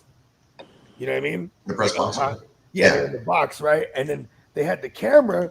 It's on, and Dayball calls the play. They screw it up. He is yelling at everyone. And then one of the assistants, he notices the camera. He just covers it with his hand. And I'm like, because he was getting in everybody's face. I'm like, yeah. Hey, shout out to Spencer the Guru. I know he's preparing for a storm, but he chimed in. Spencer, he said that Rodgers had more time to recover than Kirk Chains as well, as far as the Achilles. So that may be why we're seeing some limited mobility from Kirk early here in the season. But at least he's out there and standing on both legs. Yeah. Shout out to the Guru Nation. Yeah, Kirk should be rolling by October. Buy low, nice buy low candidate. Mm-hmm. Yeah, he should be rolling by October, man. And like throw in the graphic. This Monday night actually might be a little bounce back spot, just based on for fantasy. Like if we're gonna get a shootout, quote unquote, because it should shoot out. You know what I mean? Who do we like catching passes over in Atlanta right now? I mean, it's just anybody. Bijan Robinson. Give me Bijan Robinson. Give me not Darnell Mooney, who I'm dropping everywhere. Why is he throwing it at Looney Tunes like that? Mooney was one of my guys coming into this season, bro. I ain't gonna lie. I got him in a few spots with like my last picks or whatever. Yeah, so no worries about dropping him and moving on. I remember when Ray McCloud was on the Niners, right? So Ray McCloud was the number one over there. Oh, dude, bro. Yeah, I'm not gonna do it. When they brought in Ray, I was like, oh, Ray's gonna be the guy over there. Where's Ray on this match? Is he here in any of these? I don't think he gets the volume to qualify. I don't think he ran the 150 routes to qualify. On the ass metric. Hey, they asked, all the Niners do. I mean, NFL receivers and players in general, they be fly these days, right? Like more than ever, right? And then so when Ray was on the Niners, they asked everybody, they're like, Debo, who dresses the best? Who's the best dressed? He's like, I would say me, but it's definitely Ray. And then they asked CMC, man, hands down Ray. And everyone, you call them, they all say Ray. Then they go to Ray, right? They show him, and they're interviewing everyone individually. They show him, he's wearing a hood with like a zip up. He looks like a ninja. He's like wearing some like Gucci whole get up. And they're like, Ray, who's the best dressed? He's like, me. He's wearing a ninja costume. I'm like, that's hard. A Gucci one though. You know what I mean? Hey, you know what I'm looking at too? Hey, fucking Josh Reynolds had 8 targets. So they had 3 receivers with 8 targets or more, bro. When it comes to the throw, that motherfucker, 30? Let me see, bro. Because that's his A dot had to have been like fucking less than 8 yards. see what they. And I'm wondering if a lot has to do with that bad offensive line. Why they're just, the short, because like they did the same thing with Russ last year. And I was like, oh, they're trying to do the Drew Brees, right? Everything's short. But see, with Drew Brees, it was because he couldn't necessarily stretch the field at that point. He kind of lost a step in his, or lost a little umph in his arm, because they had one of the better offensive lines in New Orleans. So it wasn't just like, okay, we need to get it out quick. You know what I mean? And we got to remember, this is a rookie that we're talking about in his first ever NFL game. So I'm not really concerned about it. Like, Body odor Knicks. Motherfucking John Elway sucked his first game. For 44. You can go down the list of Hall of Famers. You went back to John Elway. Like, listen, John Elway sucked, bro. Don't worry. All right. Bo Nix did better than John Elway's first John game. Elway had a 20-plus year career, though, too. You know what I'm saying? Peyton Manning. In today's NFL, they're not giving too many times on Sunday. Yeah, in today's NFL, you're not getting that much time to. You're not waiting that long. Shout out to Will Leonard. He's got to gain yards with his feet. That's all I'm saying. It's like we like the running. We like the running quarterback in the modern NFL, and this guy knows how to gain yards with his feet. So that's another thing to like about Knicks. Until he's Bo Nix, I'm calling him B.O. Nix. B.O. Nix. B.O. Pitts. Oh, B.O. Okay. B.O. Pitts Nix. That's what he's just stanking up the joint right now. Come on. We gotta start pushing that ball down the field. He really don't. Outside of Cortland Sutton, he really doesn't have no weaponry. And like while we're on the Broncos overreaction or traction, man, that backfield, bro. Like Devontae is fucking dead, bro. What happened there, bro? And then McLaughlin, he actually did what we expected, but I didn't expect him to just lead that backfield in touches. But he didn't do anything with those touches. No, that's the crazy thing. That's the crazy thing. Like I don't understand why they don't give the young rookie a chance. If they're just gonna get no production from the other two guys, at least get the third guy involved. Yeah, Urkel had a total of 15 touches and only 28 yards. Come on, he got the workload. Come on, Urkel. I mean, and it was against Seattle, who, they give it up to pass catching running backs. Like, oh, and while we're on Seattle too, man, shout out to my man Tyrell Dodson, bro. Ooh, let's go. What's up with Buffalo making these stud linebackers? I mean, because think about this, they had Milano, and then they would just always draft guys, and Milano wouldn't die. And they even had Tremaine Edmonds. They had all these guys. As soon as they got rid of them guys, them youngsters came up. But see, they weren't going to pay Tyrell Dodson, and he went over there to Seattle, a place where all the inside, you always had two inside linebackers that eat like crazy. I didn't look at Jerome Baker's numbers in week 1, but Tyrell Dodson definitely put up 24 points in a 1-2-3 IDP. We love it. He never played. That's why. Baker didn't play. Oh, wow. Good thing he never played in Buffalo. He was on the team, but it wasn't like he got the regular work. I mean, so, he did his whole for whatever reason, Buffalo for the last 10 years have been pumping out middle linebackers like a motherfucker. So keep that in mind. The next rookie linebacker that comes out of Buffalo, he might be worth stashing on your taxi squad. For me, I'm playing Dorian, or I'm playing Dorian Williams. He's looking like the guy that sits next to Tyrell, and then those are the two to have. Terrell, not Tyrell. Terrell. And bro, I'm gonna be real with you. They're stocked up. They got some other guy. It's like UFO or something. Is there ULOF, ULOFO, or something like that. And then they got another guy, and Drean or something like that. But all these guys need to be somewhat on the radar. Those like, if anything happens to Terrell Bernard, these guys are gonna eat. Like it's just like looking at inside linebackers in Seattle, whoever the fuck they are, bro, they're gonna eat, from Cody Parton and Bobby Wagner to the Jalen Jordan Brooks, and then now Tyrell Dodson.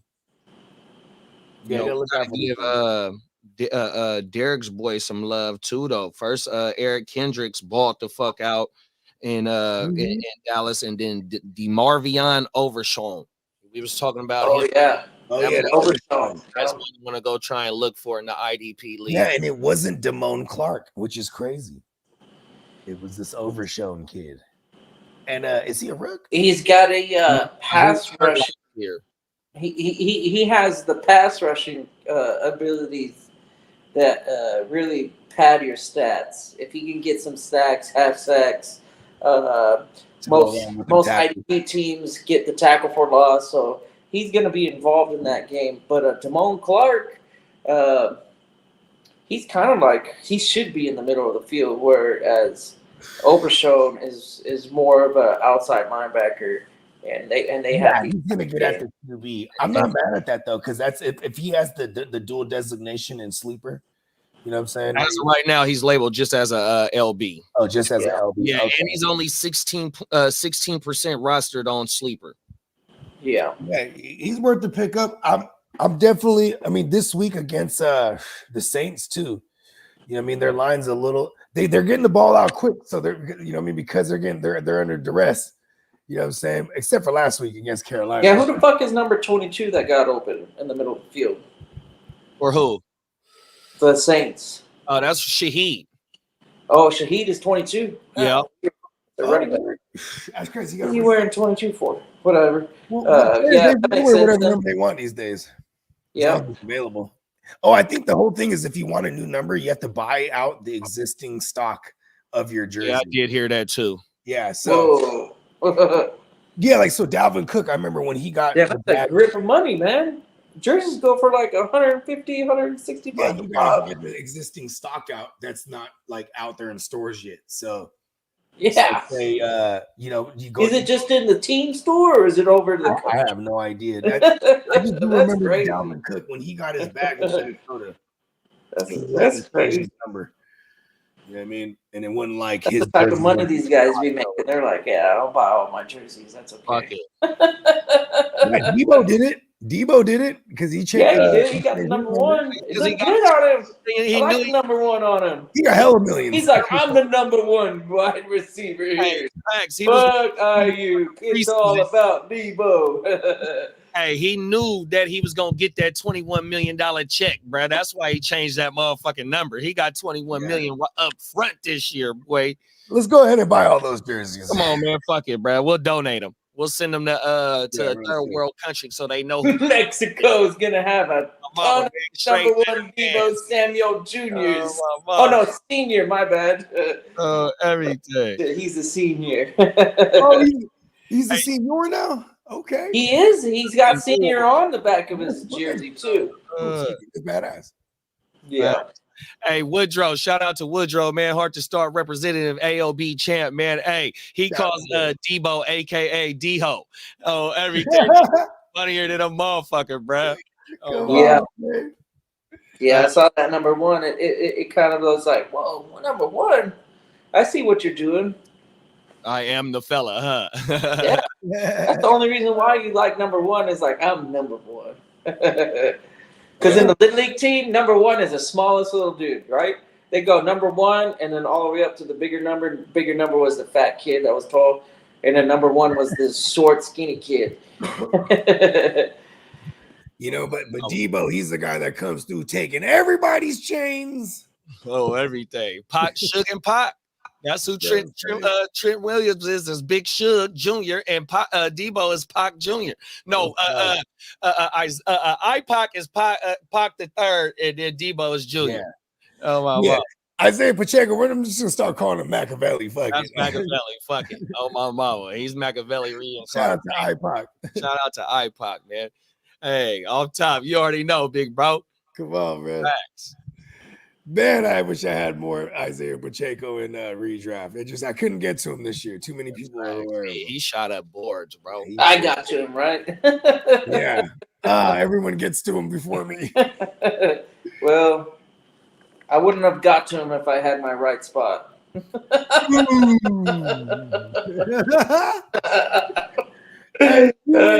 you win this year, I'm gonna be like, he was in the wrong spot. Oh shit. I would be bad as fuck either way. Like, damn it, we didn't do him right. But yeah, man. Okay, I got another overreaction, and I'm gonna go wake up my little man, start getting him ready for school.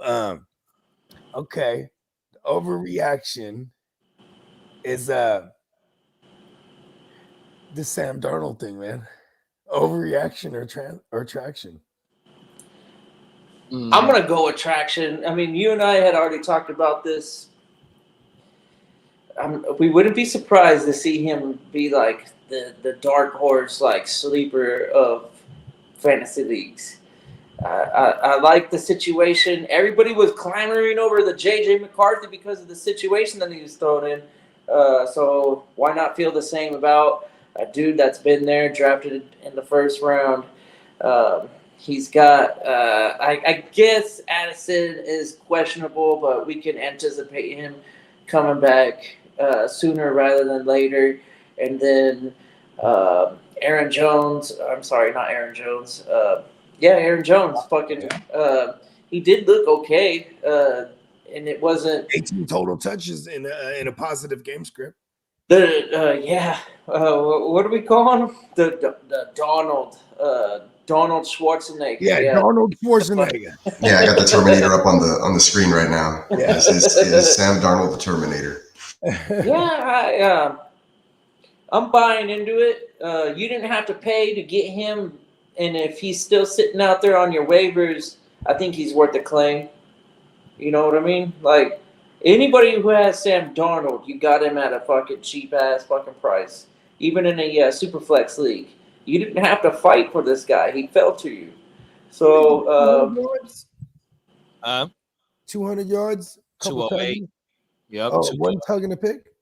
Yeah, he's efficient though. 2 TDs, 1 pick. Yep. 19 for 24. Okay. So Safe Space Sam. Safe Space Sam. That showed it right there. Yeah. Now you bring in a Jettisto that can take it from anywhere as he starts to get comfortable. Best wide receiver, right?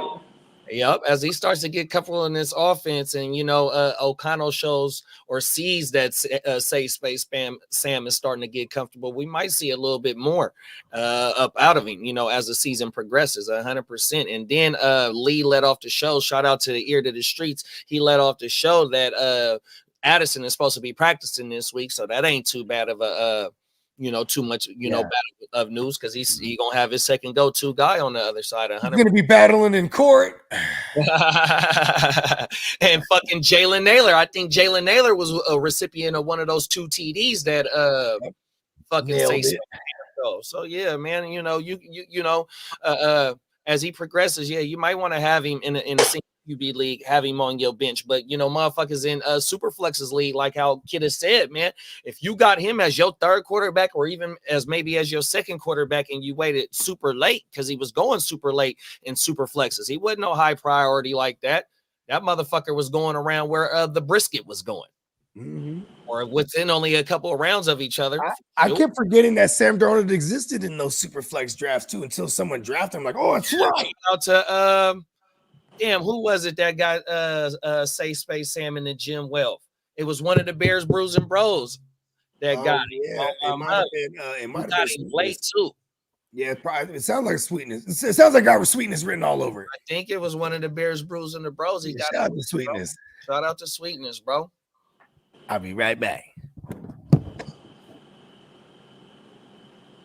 Hell yeah. You good? I'm still adding. Oh, sorry, I have Darnold up here, but I was adding some other overlays for. I couldn't find any clear ones for CJ Stroud. This is like a good decent one there. That's an animation. Oh, yeah, that was Fortnite. There's Mike Evans. Yeah. And I got Purdy here somewhere. Oh shit! He pulls out the pistols. Bang bang! He know what time it is. It's bang bang. Derrick Henry.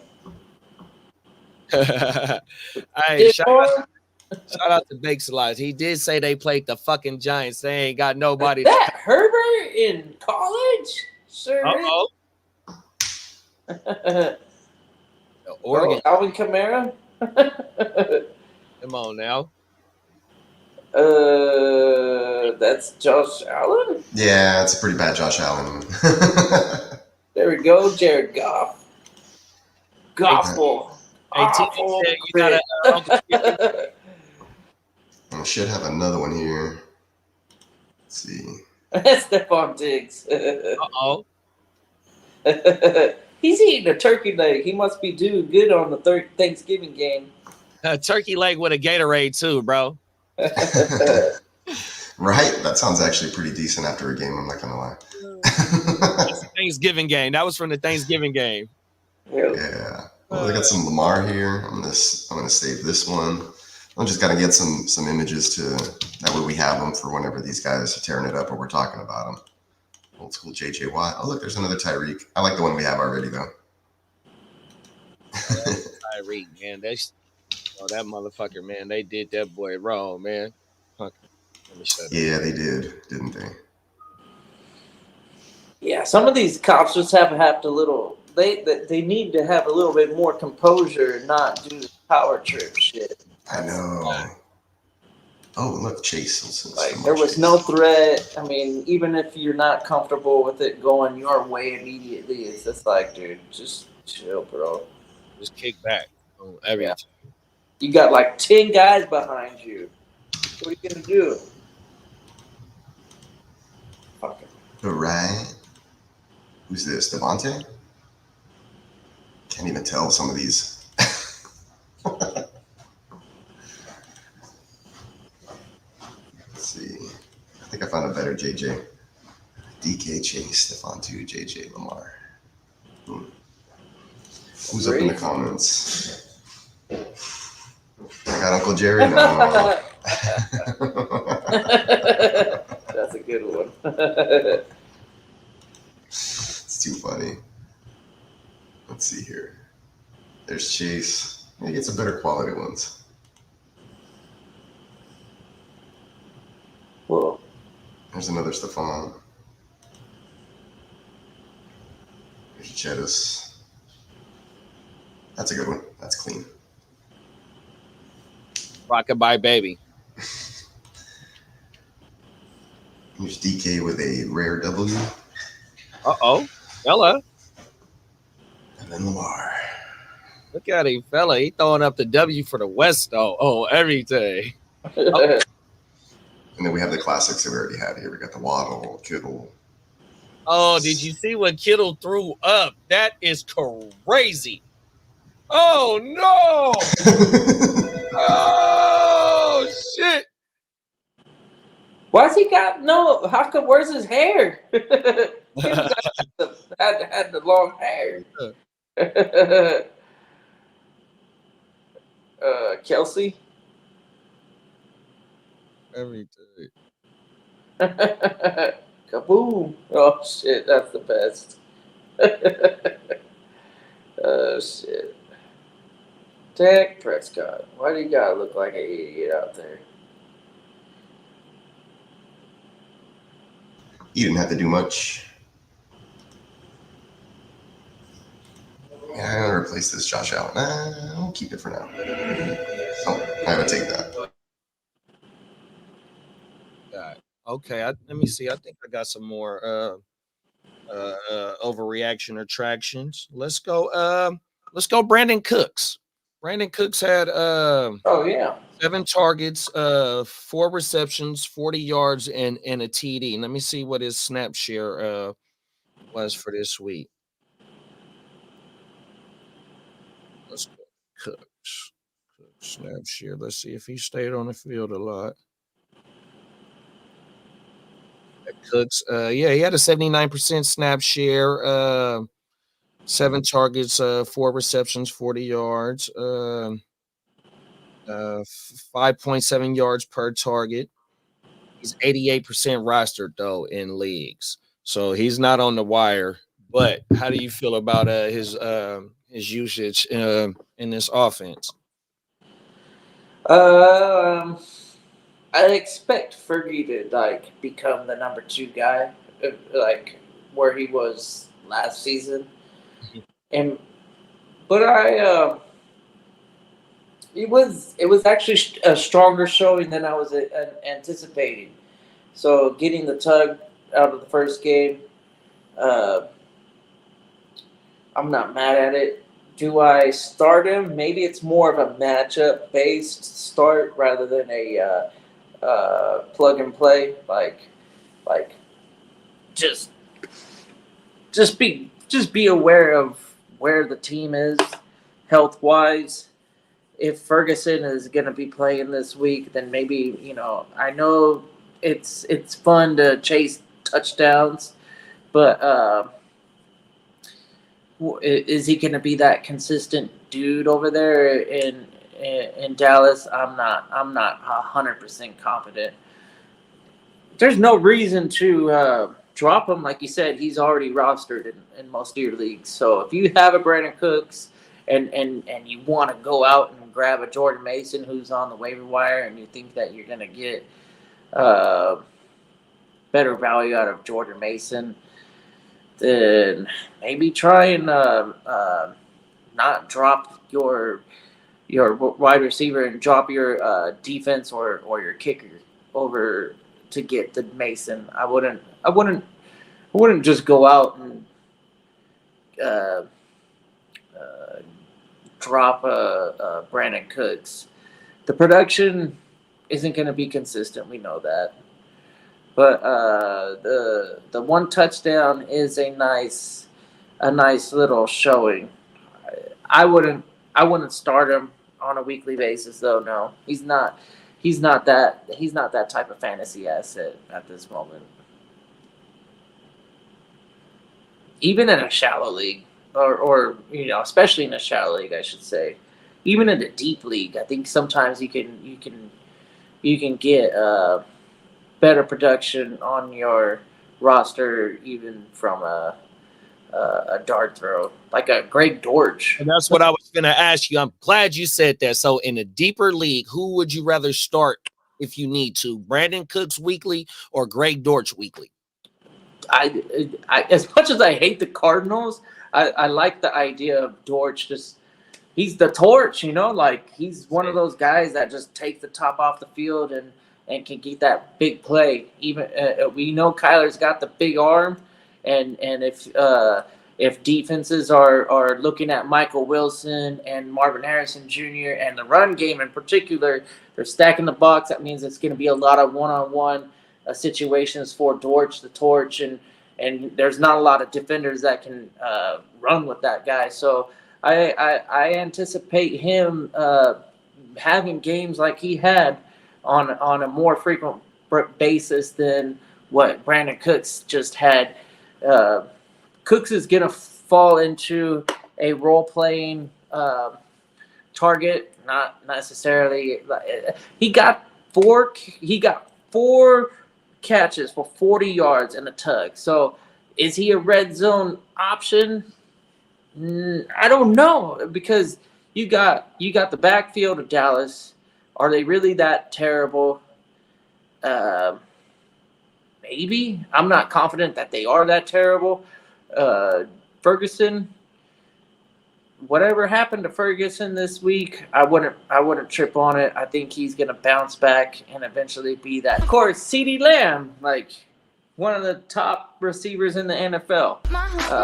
So there's a lot to there's a lot to overcome for Cooks being a week-to-week guy. Dortch, though, man, I think he's a little bit different, and he's gonna get behind defenses on a more frequent basis. He's almost like a younger Cooks. when Brandon Cooks was young and 26, 25 years old or whatever Dortch is, he was doing the same thing. He was getting behind defenses. That's not happening anymore. He's more of a possession guy, and I would definitely take Greg the Torch over Brandon Cooks. Dortch is. I'll take Cooks. I was a year too early on Dortch. So Dortch was one of my sleepers last year that I made a video on, one of my solo videos on everything. I was a year early on Dortch. Oh, every day. So shout out to Greg Dortch. But Brandon Cooks, man. Give us them isms about B Cooks. Man, you know, So when it comes to Brandon Cooks, bro, like I like the outlook because it can't always be CD, but like he's still only gonna be in like WR3 territory as far as my start sits conversation every week. You know what I mean? Like he's a cool flex, but and then I say this now with Brandon Cooks because with Ferguson possibly missing some time. You know what I mean? Like, because yeah, he's definitely the one of the main looks after CD Lamb. You know what I mean? And then now if there is no Ferguson, you know what I mean? Boom, Brandon Cooks. And Ferguson, he was banged up, I think, early in that game too. Yeah, but yeah. I will say the goddamn what's those fools' names? The Cleveland Browns, like they were making a conscious effort to erase CD in that red zone, and Brandon Cooks just found his way. You know what I mean? He had 4 catches. It wasn't really that much. Yeah. 7 targets, though. It was 7 targets. Oh, yeah, 7. Okay. I thought he went the 4 for 4. Okay, that's what's up. 7's not bad, man. It's a nice flex option there. Yeah, and what the hell's going on with that backfield, man? Like, I'm gonna overreact to Zeke. I don't like fuck him. I don't like it. My bad, Peacock. I just now seen that. Wow. Yeah, you're good, y'all. I'm on the slide. I gotta send an email, grab some food, and then I got a video on-site inspection that I'm gonna do. So I'm overdressed for it. So I'm gonna go change it to a t-shirt. I thought I was gonna do a deposition inside an office building or something. So, but appreciate you guys and catch you on the flip side. Y'all close it out. My good brother Peacock.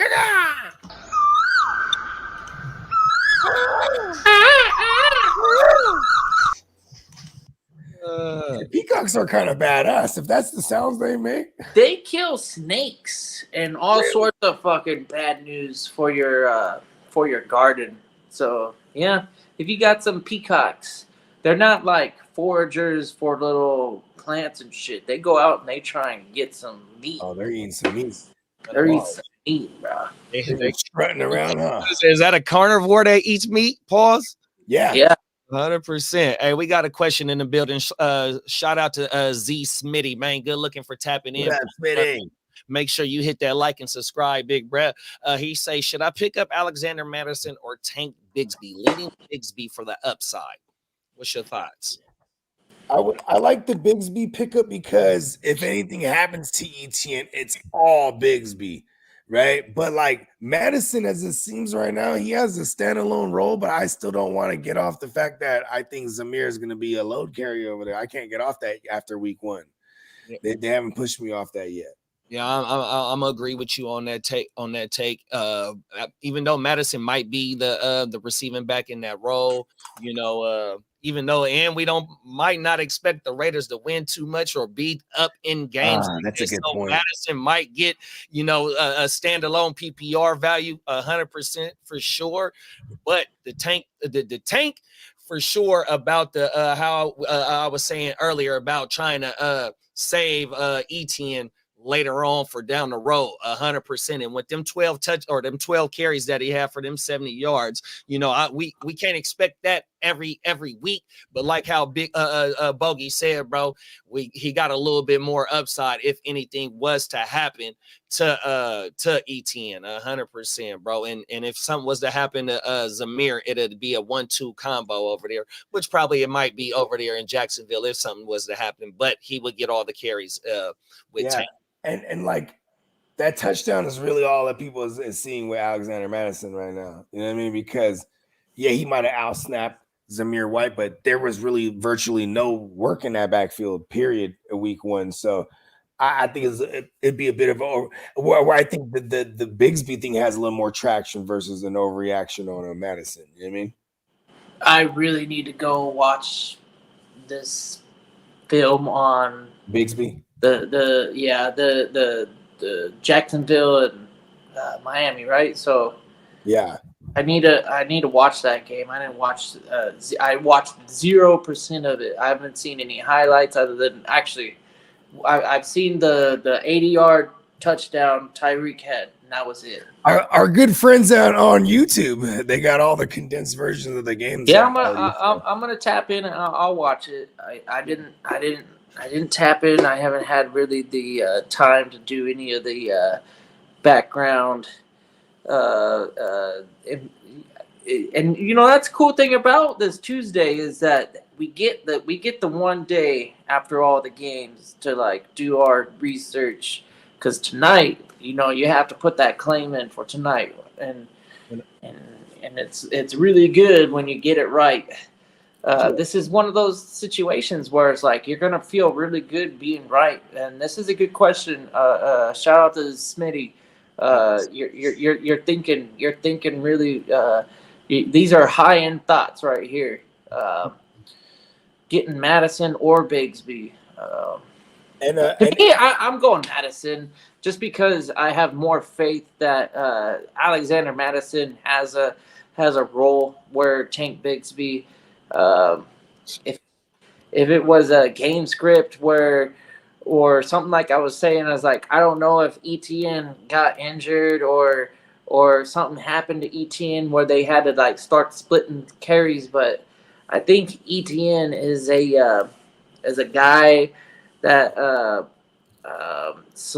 is solid in his role, and then Bigsby just took advantage of his opportunity, whereas Alexander Madison, because we know Zamir White isn't really a pass catching back, when the Raiders do get behind, that he's probably going to be in there with that role in 2-minute offense, something. He's just going to have a floor as to where Bigsby, like his floor might be a 0. I mean, that 12 carries is pretty alarming. You know what I mean? And it was a game. Like I said, I don't know what happened. Yeah, you gotta watch the game because in my memory, I'm just watching a Red Zone. You know what I'm saying? But they were actually winning that game for a good amount of time, and then it was a back and forth affair, and until the very end where the Dolphins managed to kick that field goal. But they were definitely. Here's one thing I will say: they were definitely trying to make a conscious effort to keep the Dolphins offense off the field, and so it didn't really seem too much like spelling ETN versus like they were just splitting the fucking load. You know what I mean? Okay. Yeah. That doesn't make any sense. Week one. It really doesn't make no sense to me either. I ain't gonna lie to you. Because ETN's supposed to get out of it, but here we are. So big, and like I said, Bigsby is someone I'd rather hold because it seems like it's a lottery ticket where I might be able to fringe flex, but then at the same time, if anything happens to ETN, he's the guy. You know what I mean? There's no Dearness Johnson. There's no, you know what I mean? All these guys that we thought might be someone to take over. You know what I mean? At the number 2. Even though you got to put in, you might have to put in for Tank. If you're up at 12:01, 12:05, whatever time that shit goes, I think that Madison, you'll be able to get him without even unclaimed. Yeah. 100%, I think so. So if you got enough bench space, you might be able to get both of them if you're up. Some I got an alarm at 12:05, 12:01. I forgot what it is. I know other motherfuckers be up on they shit. Shout out to Ear. Yeah, sleeper's good like that. 12:05. Boom. I'm a grave shifter, so right.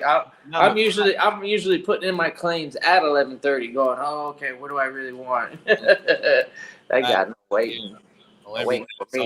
So shout out to Z Smitty for pulling up, tapping in. Hopefully we answered your question to the best ability. Make sure you pull back up on us. We go live shit damn near every day of the motherfucking week. It's football. Yeah, baby. You should subscribe. Yeah, now that the season's fucking rocking and rolling, right? There's probably not a day when we don't got some sort of show on. Yeah, we pushing the envelope. We really trying to get it. Yeah, babe. 100%. Yeah, what's it? What else we got? Yeah. What's we got? Reaction or traction? Bucky Irvin, 9 attempts for 62 yards. Shaw Wright, 15 attempts for 31 yards. It was a game script thing too. They were smashing. Bucky Irving is an explosive runner. I do think that number is not telling no lies. And then we already know that Rashad White, he has an Highly efficiency inefficient. problem. Yep.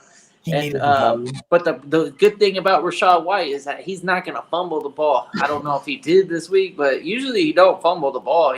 He's good with protecting the football, and that's very valuable. He's still going to have a job as long as he protects the football, and then he can catch the ball. So we seen him catch the ball out of the backfield last season too. That's a very valuable trait. Bucky Irving, he's the same way. It's just coming out of college, Bucky Irving was one of those sleeper running backs because I think there was an injury or something that kind of like brought his stock down, but he was an actual like stud out on the field. Yeah, he was like top 6 prospect at the position. Yeah, he was a solid prospect.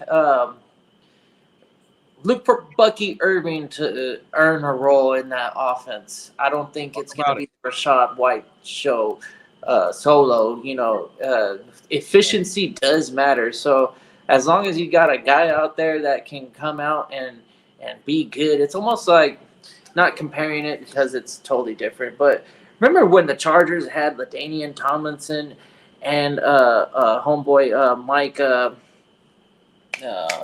what the fuck is his name? Fuck. I know who you're talking about. I can't remember his name now. He went to Atlanta afterwards. Yeah. Both of those guys, they got some work. He was more of a bigger back too.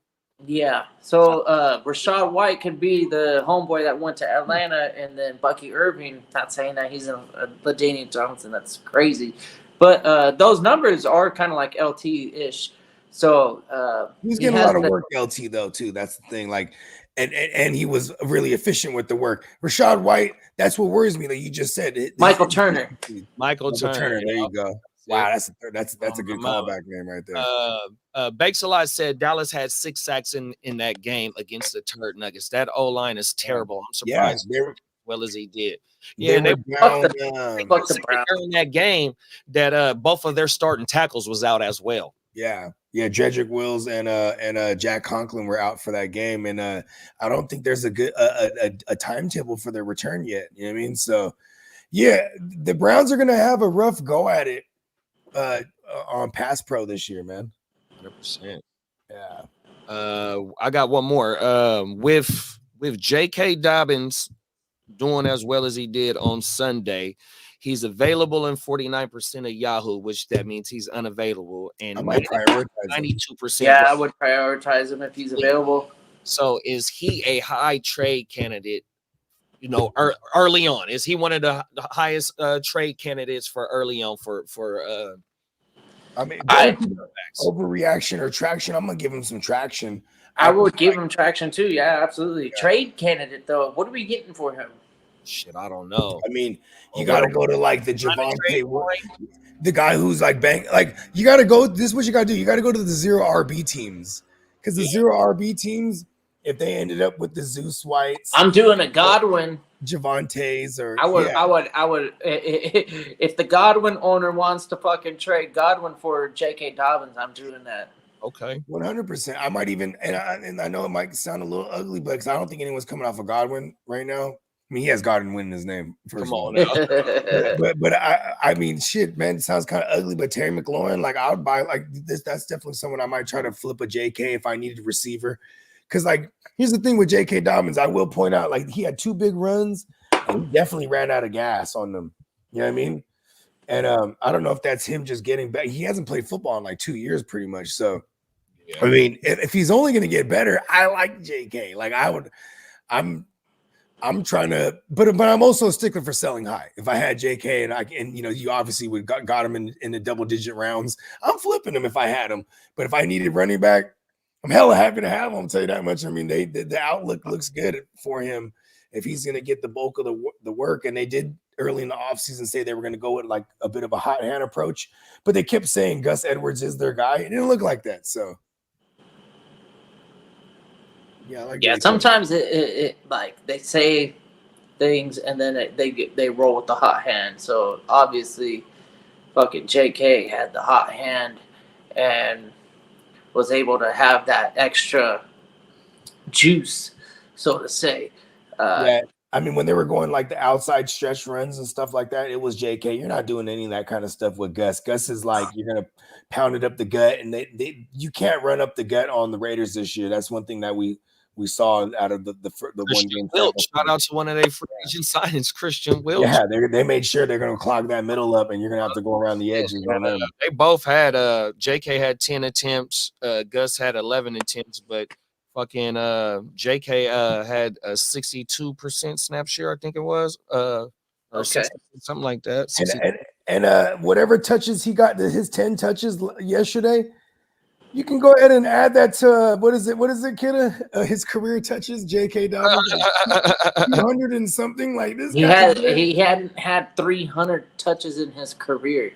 We have running backs that get 350 touches in a season. And how many times have we talked about J.K. Dobbins over the years? It's just know that he hasn't touched the ball 300 times. He has low mileage. I don't care how many injuries you get. He is not a high mileage back. And speaking of the injuries, that if I did have J.K. Dobbins and he's now a luxury on my team, I am flipping him because he could die. Like, this is the highest his stock could look. If you can get a Chris Godwin for a J.K. Dobbins, that's probably what I would strive for. I got to throw in a piece, but I would still do a 2-for-1 with J.K. to get a 2-for-1 bench piece. Try and upgrade somewhere. Yeah, hell yeah. Bite on the hype. Get somebody to bite on the hype. Shout out to the ear to the streets, man. We got a new question about a wire pickup tonight. Thoughts on picking up DeMarcus Robinson? How much fab you think I should spend? Not too much. I wouldn't go too crazy. I mean, it depends. Are we doing 500 or 200? Like some leagues are different, but usually 100 or 100. Some leagues go crazy with them. Yeah, if it's 100, I got $5 for him. Yeah, right. I might put 8 because we got Puka coming back this season, and he's gonna be a baller. So as soon as Puka's back on that field, whoever is the replacement, they're gonna go right back to playing, minimal snaps and not being involved in the time being. Though, yeah, if you get the replacement, it's gonna be nice, but they're not gonna be Puka level. They're not gonna be taking much away from Cooper Kupp. Because as soon as you take Cooper Kupp out of the equation, you still got Kyron Williams. That's the good thing about the Rams is that the McVay being the mastermind, he probably already has the insight. The mastermind ripoff. What is this fucking defense gonna be good at, and then game plan it and have that situation under wraps and have a strong system for the running back or a strong system for Cooper Kupp. I think for DeMarcus Robinson, I'm putting maybe like $5 to $8. If I get him, cool. But like if I need a DeMarcus Robinson, like I gotta start this motherfucker. Like, you know what I'm saying?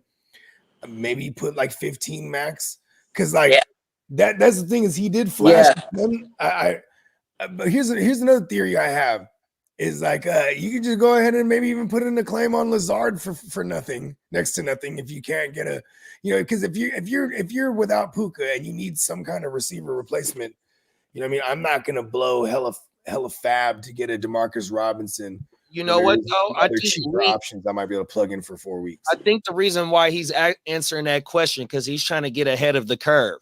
I don't know if Lee, do you got a Puka, or you just trying to get ahead of the curve and see if DeMarcus is able to carve out a role for the next 4 weeks. If he is on if bruh is on the pup or whatever it is, and it's mandatory 4 weeks, you know what I mean?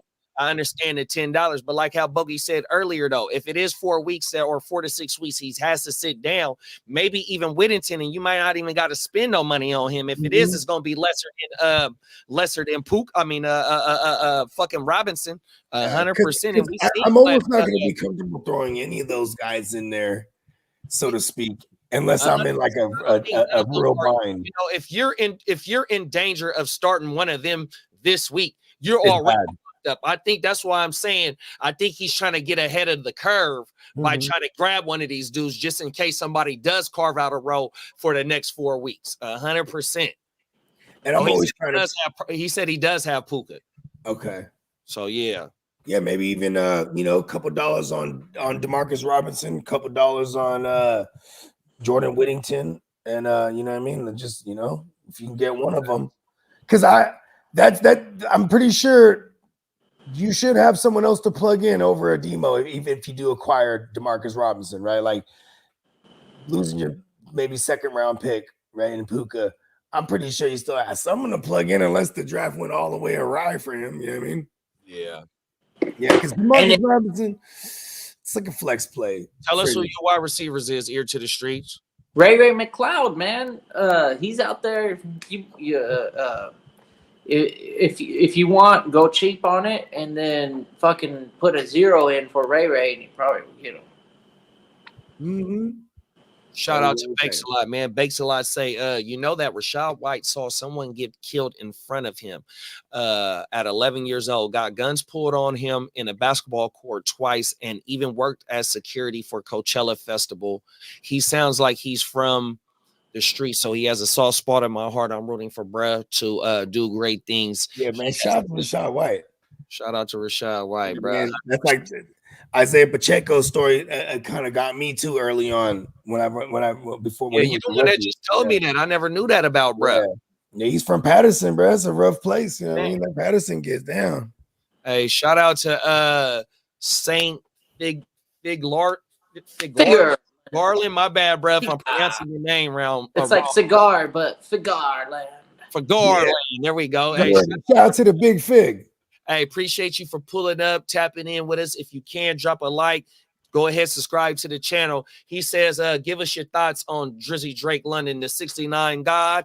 Hey. He's a 69 God. Come on now. I don't really have much thoughts. It's just the same thought. Like, we're still trying to project what he can be because we haven't seen it for real. So, you know what I mean? And his price was way too expensive this year in redraft. So I don't have any Drake Londons, but yeah, I mean, you're going to have to wait for Drake London to have one of those games and maybe you could package him up and flip him. But, I mean, he's going to be doing his job, taking away the best coverage. And Cousins is, Cousins is a timing receiver. If you off time, he's not going to go to you. You know what I mean? So I think we're seeing a little bit of growing pains here of them trying to build some rapport. You know what I mean? Yeah, I think a lot of London owners this year in redraft, they were anticipating the idea that, like, well, Kirk Cousins gives the number one receiver a lot of work. Until Jefferson, he didn't have that.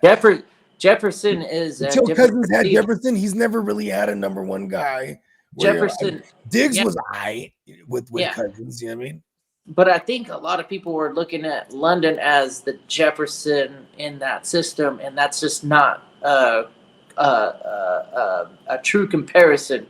You can't ever go say, hey, this elite player who is almost quarterback proof, compare him to the guy that the quarterback was thrown to in the prior system. Like, he's not the same type of player. Like, Drake London wasn't a guy before, and he's not going to be a guy just because a guy comes in.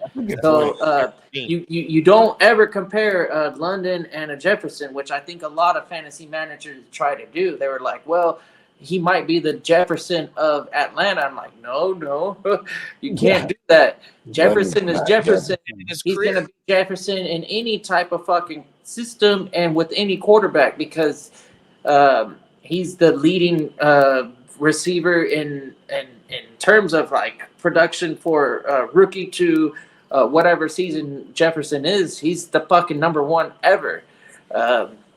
That to me speaks volumes where Drake London really hasn't ever done anything. That was an awesome point you just made, though, is that Drake London was shitty with bad QB play, and if he was any kind of better and showed like Terry McLaurin, we could say he was QB proof. And we can also compare him because McLaurin wasn't the first round pick, right? No, Drake was a first round pick.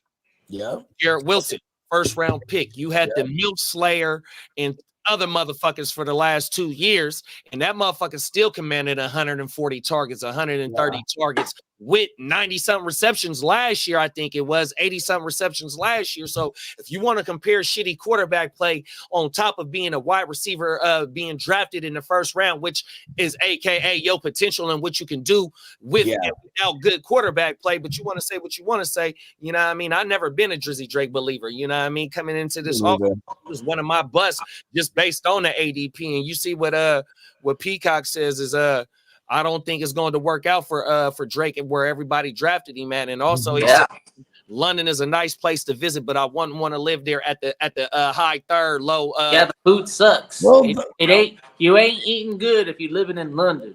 Come on now. I will say, hey, so London Bridge is falling down. See that? And the women in France don't wear any underpants, but that's not London. So shout out to Saint for Garland. Garland, hopefully we answered your question. All right, man. Make sure you stay hit the bell, bro. If you subscribe, man, hit the bell because we firing at live content every day, bro. Damn near every day of the week, man. So come back and fuck with us, man. 100%. Yeah, man. We got the Houston, the H-Town huddle tomorrow night. It's usually around what is it? 7 o'clock our time, West Coast time. Yeah, you know what I mean. Yep, 100%. Yeah. Gaga said the IPOC story is sad. Them is facts, bro. Oh my mama. Lee said his wide receivers is Rashi. He got the young Bull and Coleman. He got Wicks who threw up a 0. He got McMillan who scored. He got T. Higgins who earlier this show said that he kind of ruled out. He got Curtis Samuel. He got QJ, and he got Puka. Oh yeah, he said Higgins and Puka is out, so he definitely needs help in that league. Okay, well that means you should essentially have 2 spots if you got multiple IRs. Yeah, I'm trying to go get a lot of those receivers we talked about that are just were even a Luke McCaffrey it's crazy because he was essentially the second most snaps on that team. Like there's a bunch of little midship options here. But not Alec Pierce though. I'll tell you that. Don't put in for Alec Pierce. Yeah, shit. If I'm wrong about it, he's been catching 50-yard bombs every week, and so be it. But mad fluke DeVille. Hey, shit! Shout out to Bakeslot, man.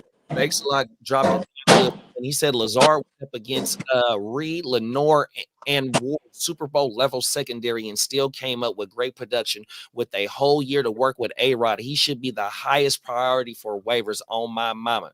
I don't know what IMM I do have him in my opinion. Excuse me. OMM. That's how I gotta have it. But yeah, shout out to my dog Bakes a lot. Shout out to Bakes. For Garland said Drake did lead the league in contested catches and uncatchable targets in 2023. I was trying to trade for him on the low. You know what? It's crazy that it's not crazy to me that he stands out in that metric because man, he was getting some bad balls thrown his way. You know what I mean? And that just means that he's coverable. Yeah, when you say, again, he's a bigger dude, but that's the thing too, is Cousins, he'll give you a shot at it, give you a 50-50 ball, make you go up and get it, but he's definitely predicated on them timing routes, bro. Like if you ain't on your spot, he's going elsewhere. You know what I mean? So here's an idea. Trade Drake London and try and get yourself a Jameson Williams because maybe that's an idea that might be able to be. Someone might be like, "Oh shit, this is fluky with Jameson Williams." Yeah, because the guy that got Jameson, it was like 2 or 3, maybe even 4 rounds later than Drake London off the board. But I tell you what, at the end of the season, you're going to be much more happy, barring injuries. You're going to be way more happy having a piece of the Lions than the damn Atlanta Falcons. Yeah, Drizzy Drake's target separation was 1.33, which was 80th at the position. That's pretty terrible. We talk about the ass metric. Ass. Oh, ass. Oh, everything. Right. Hey, Bakes a lot said I'll be eating a Royal with cheese if I ever visit. He talking about London. There you go, the Royale with cheese. Hey, H-Town huddle, man. You know what town. You know what they do with their French fries? They dip it in mayonnaise, man. Not even ketchup. If you can get a Nico Collins, see, I don't know. After this week, No, it's kind of hard. that might be a high price, but when you're playing this, any of them actually fuck it. Send an offer to all of them and try and get any of them, and I would be more happy with having any of the Houston receivers over Drake London. I mean, I think you could take a Drake and another piece and get you Tank and another piece because of Tank coming off this. I mean, Well, don't start there. I mean, that's how you get a trade done. I'm just saying that's I'm right. I mean, like Bogey that. does have a point. If you're going to get a trade done, you might just have to, like offer something that cannot be refused.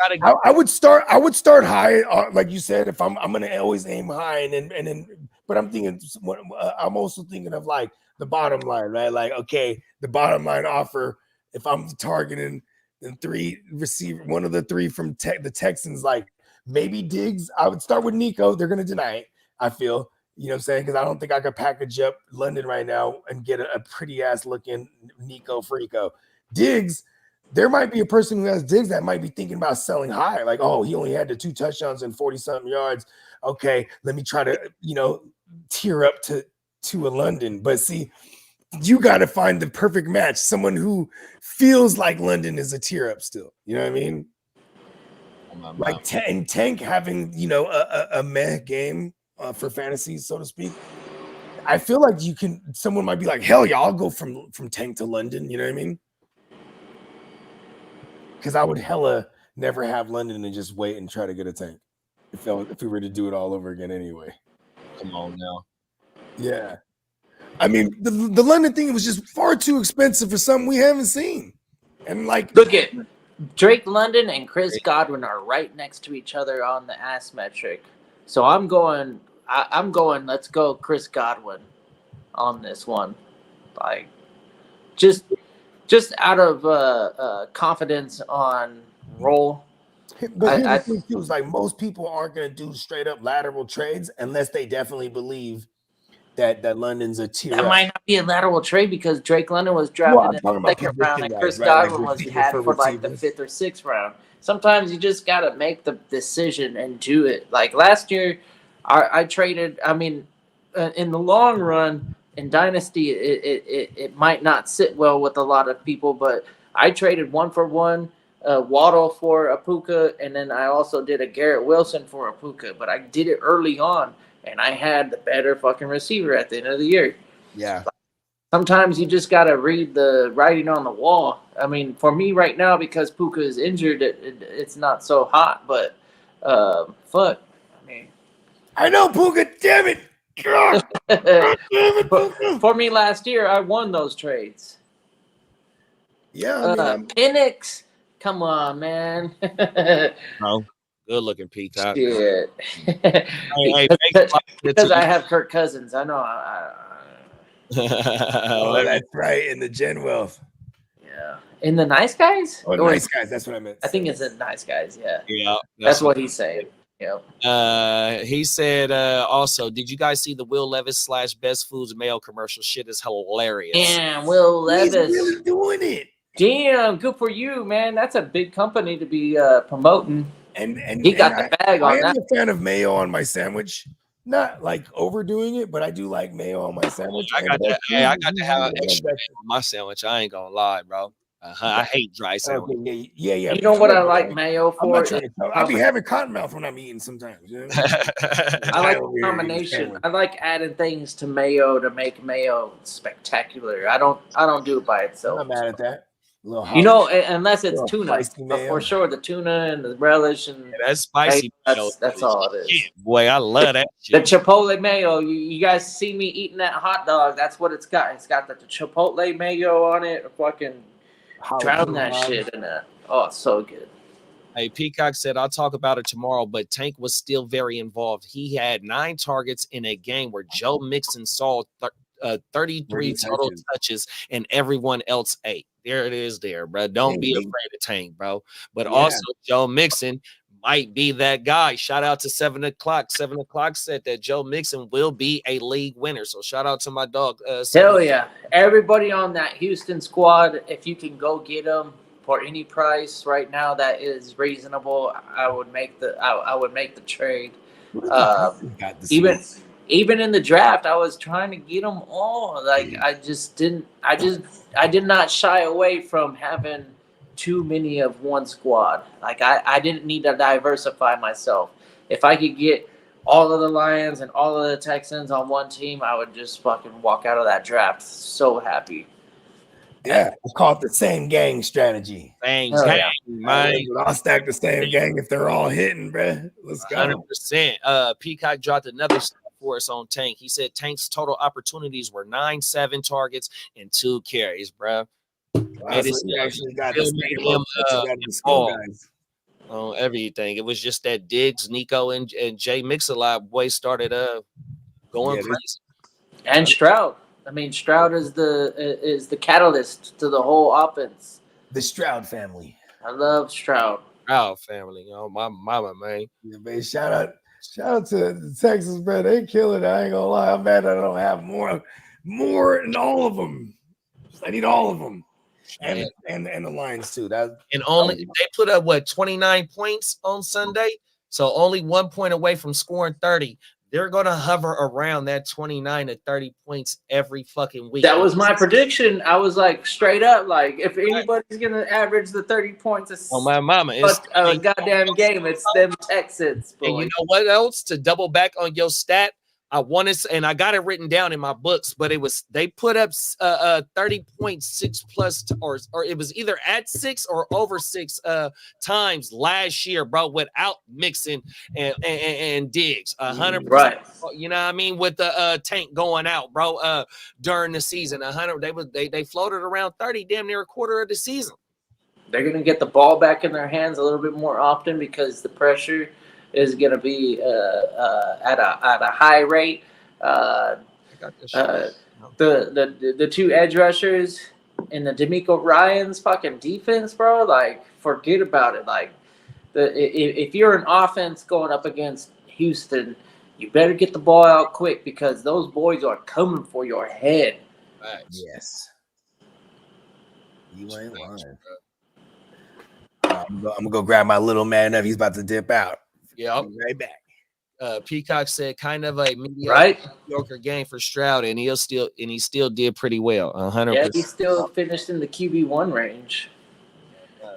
You're never not starting Stroud, and man, I wish things went the way that they were supposed to with the fucking TFL because I would have Stroud on that squad.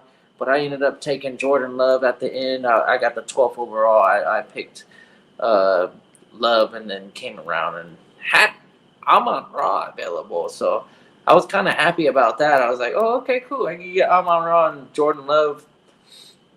But, you know, it sucks because you got to wait 24 picks to get your next one. I hate being at the end. Every redraft league, I'm trying to be somewhere in the middle. And having a bookend on the wrong side of it, I was just like, In terms, I don't know. Do I rather have the 12 or the 1? It's crazy. In modern NFL, it's not that bad of a position to be in the 12 as opposed to the 1, especially in the super flex. So, yeah. Yeah, I think I probably would rather have the 12 than the 1. Yeah, that's where I'm at. That's where I stand. I would definitely let her have the 12 than the 1, bro. Facts. Yeah, number 1 is painful because you get the guy you want, but you gotta wait forever to find out who you get next. Oh my mama. Shout out to Andre, man. Andre up in the chat. He say, would you rather have Jamar or the Sun God? I'm still on the Amon-Ra. Yeah, It's an interesting question. Is there any reason that you have this, or do you own one of them and you want to make a trade for the other, or is this just a random question? You know, well, I think we let off the show about the jumping off the overreaction or traction about the Sun God, and somebody led off with about how the Rams made it an issue going in that second half to make sure that Amon-Ra and SLP wasn't the ones that beat them. I forgot who said that earlier in the show. So yeah, I definitely ain't scared of Amon. Yeah, that was on the scout report for sure. Yeah. That was, remember in Best of the Best? Remember that movie back in the days? Best of the Best. It was like it was the Asian dude Tommy Lee, and then it was like a fighting tournament, and the James Earl Jones was one of the coaches. Rest in peace, James Earl Jones. Rest in peace of James Earl. But anyways, you know what I'm saying? Whenever you had your opponents, bro, you're in the classroom and they walk around dropping a little folder on the deck, just the whole dossier of your opponent. You know what I mean? And there was like we not allowing no St. Brown. You know what I mean? Yeah. And that's another thing Peacock pointed out too, is like, is the 9 targets to Jameson Williams, is that something we should expect going forward? Like maybe if they're throwing 40 times a game, maybe that's a higher likelihood. But at the end of the day, it's like, is it a lot to do with because they made a game plan to take away St. Brown and Laporta Potty? You know what I mean? Yeah, they ain't gonna, Goff is definitely, he knows that Amon-Ra is his guy. It was, I want to say this is only a week 1 thing. You know what I mean? They will get it going. But in Jamar Chase's case, though, even though we didn't see what we wanted to see out of him, he did do the 6 for 50. What is it? 6 for 50? 6 for 62. So even though it wasn't that boom game, and they might start off slow, it's just like how Kidda said earlier, is about how long is it going to take for them to go ahead and get ramped up, because we have seen slow starts out of Joey B and the Cincinnati Bengals. You know what I mean? And we do have a game where it should be a shootout on paper, right? He's going up against the Chiefs this week. And if you look at that 6 for 60, you know what I'm saying, that they were definitely moving him around, trying to get him the ball. You know what I'm saying? Because they wasn't this traditional where like, okay, we're looking for you down the field, because those plays ain't even developing down the field right now. That line looked hella bad. They're going to go up against another decent pass rush, or a ferocious pass rush with the Chiefs this week. So I think they're going to have to get creative with Chase. You know what I'm saying? They did say they wanted to put him in the slot a lot more. I think he did have a decent amount of slot snaps his last game. I haven't looked it up to know exactly, but yeah, but right now I'd rather have St. Brown, to be honest, than Chase. One thing with Chase and his defense, even though he just stepped on the practice field a couple of days before the fucking season started, that motherfucker had a 84% snap share. I don't know what the target rate and the target percentage. People are worried about him. Yeah, that motherfucker limited. 100%. He's the only guy right now. Everybody else is dead. You know what I mean? Losivis or Yosivis or Yoshi, whatever you want to call him. Like, he's a project still. You know what I mean? But and then when you're trying to go to Gesicki and the other guy, freaking Tanner Hudson in the red zone, that was annoying. They took Gesicki's touchdown back, huh? Yeah. And then they went straight back to another tight end, Tanner Hudson, right after the next play, and he just couldn't hold the ball. He just boom and put it right on him in the back of the end zone and just bloop, squirted right out of his hands, type of shit. My mama. Andre got another question. He say, and I'm trying to make a move for Tank Dell. Who should I package off my bench? Monty, Javante, JP Mason, Brian Thomas, Ridley. Whoa, only person. Only one. Javante and Ridley. If you really want to like try to overpay, make it look like an overpay. Yeah, because fucking Brian Thomas Jr., man, that motherfucker looked like the real deal. Trevor Law's gonna get him the ball. 100%, bro. Yeah, so if I'm trying to do that, I'll probably take a Javante and a Calvin Ridley, and I'd point out the fact that Calvin Ridley had like 140 plus unrealized air yards. And you know what? And another thing is he got JP Mason now. Whether you want to hold JP Mason long-term, short-term right now, you can get an arm and a leg for him, so you might be able to get some ammunition to go ahead and go get Tank Dell. That way you ain't got to give up one of these big name receivers that you got. Especially that's what I'm saying. I think maybe you can get rid of one of them for the one, but I don't think you need to make a package. There's too much hype on Tank Dell. I mean, if you want to get rid of Javonte, then you're gonna have to probably include. You're gonna have to give up somebody else because Javonte didn't do Yeah, shit. because he didn't do shit. That's why I went straight to the Javonte Ridley. Like, you know what I mean? to. And going to his question, what do I package up? Boom, there's the pack right there. Yeah, you don't want to get rid of Monty. Javonte first. Yeah, you ain't getting rid of Monty, that's for Hey, sure. you don't want to get the two name, the man with the two first names, and then Yep. I don't even want to get rid of Ridley. Oh, he said he got Godwin too. So yeah, you ain't giving up Godwin to get Tank. No. Okay, get rid of Ridley. Yeah. Yeah, I'll move Ridley and a Javonte, and it looks like I'm overpaying. And if Javonte goes on to be a thing and Ridley, so be it. But I want to, if I can get top, I want to get a piece of that Texans offense. and get a piece of that Texans offense. Yeah, 100%. Peacock said, I need to take that gritty away from Gesicki. Yeah. Hey, in my opinion, Peacock, Gesicki got the best gritty ever because it looks the funniest. Oh my mama, facts. It looks the funniest though. Oh my mama, yeah. Peacock said only Javonte and probably Ridley, 100%. Yeah, I'm not mad at that move, bro. Yeah, everything. Shout out to Andre for tapping in, bro. Please like, comment, man, subscribe. Make sure you share this to one of your league mates, if not your whole league, man. Tell them to pull up. 100%, bro. Big up. Yeah, man. What? I got any more overreactions or overreaction attractions? I think that's him. Unless you guys got another one, you know what I mean? Yeah, all the ones I got written down. We covered a bunch of them. I'm trying to think. We never talked about Derek Carr. Oh, okay, overreaction or traction, Derek Carr. I'm gonna say traction, bro, because and this is funny because I'm actually saying this because I hate Derek Carr for years. Like, you know what I'm saying? And for fantasy though, you know what I mean? He was all right, you know what I mean? But you know, we're looking at like high-end QB2 type of stuff like that, mid-range QB2. But I think this year he could actually get into that back-end QB1. He's in a system that just produces guys like this, you know what I mean? And then specifically with Clint Kubiak there, you know what I mean? He was there. He was responsible for Kirk Cousins' career year just 2 seasons ago. So, you know what I mean?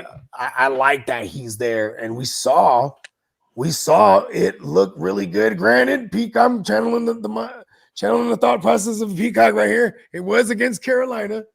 Facts. And, they're gonna play against the Cowboys this week, where that interior line with the Saints is gonna get tested because that's kind of been the worst part of their line, if you ask me, the last couple of years. You know what I mean? Yeah, he damn near had a Baker game. It's just that Baker had like 80 more yards, 90 more yards than Derek Carr. Yeah, Derek Carr highly efficient. Highly efficient on Sunday. And I think he took care of the ball, right? No picks. No picks, 82.6 completion percentage, 19 for, oh, damn it. Fuck that. 19 for 23, 200 yards, 3 TDs. Yeah, good shit, Derek Carr. And like he just, people hate him. He's just, you know what I mean? We're getting him late in the super flex. You know what I mean? He's probably on your wire in the single QB. You know, if you're playing a 12 team and not everyone's holding multiple QBs, you know what I mean? Dre said it's a 3 receiver league, 1 flex, 10 man. I'm feeling good with Jamar, Garrett Wilson as my main receivers. Rich people problems.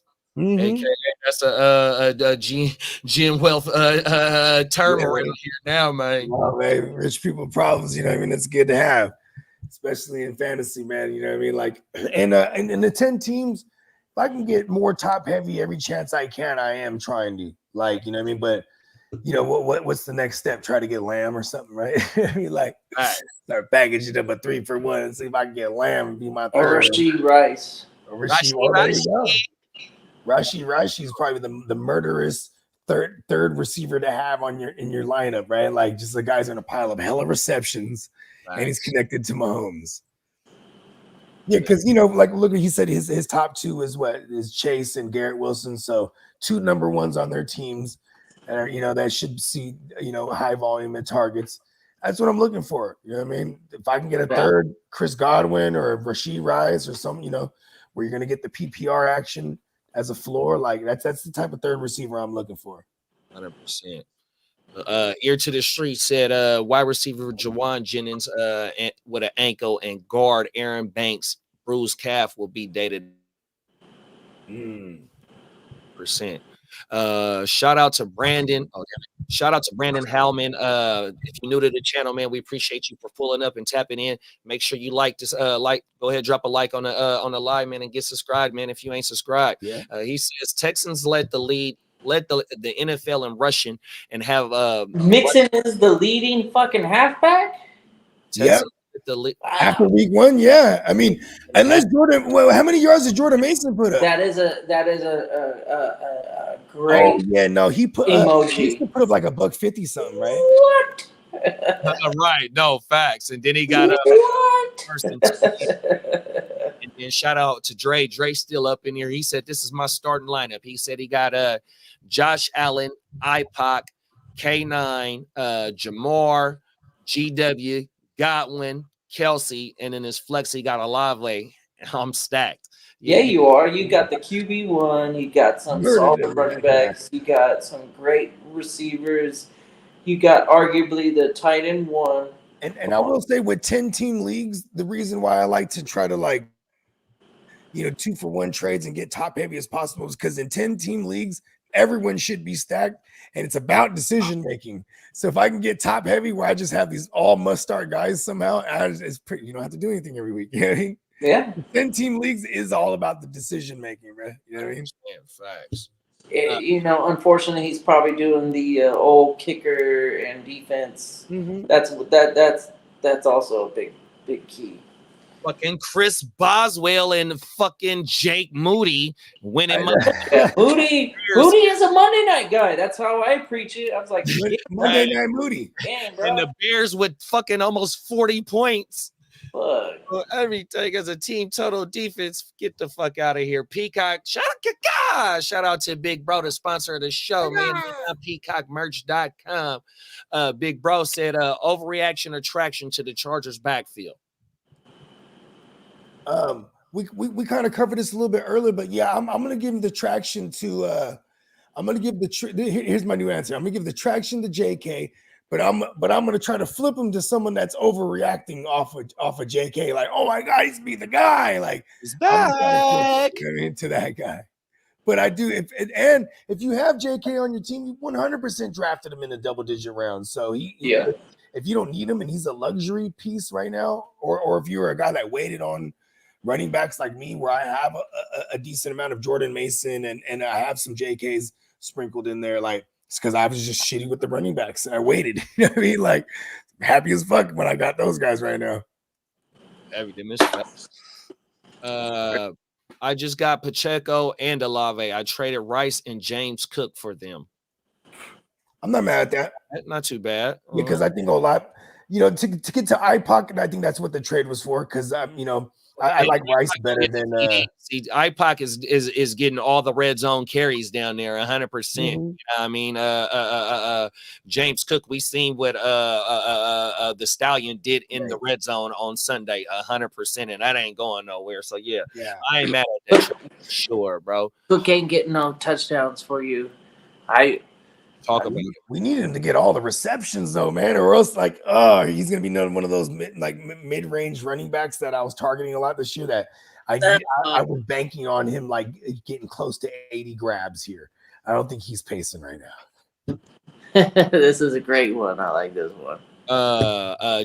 Fact. Shout out to Peacock, man. Jared Goff or JD5. Asking for myself in 4 leagues. I got both of them, man. JD's 5, and man, he hit for 80 yards on the ground and 180 something in the air, even though it was didn't look. I'm not getting off the golf hole just yet. Yeah, no, I'm splitting them. I don't hate on either of them. So I would go depending on how you score the quarterback position, and then at the moment maybe I would only sprinkle in one Goff in your league. Just to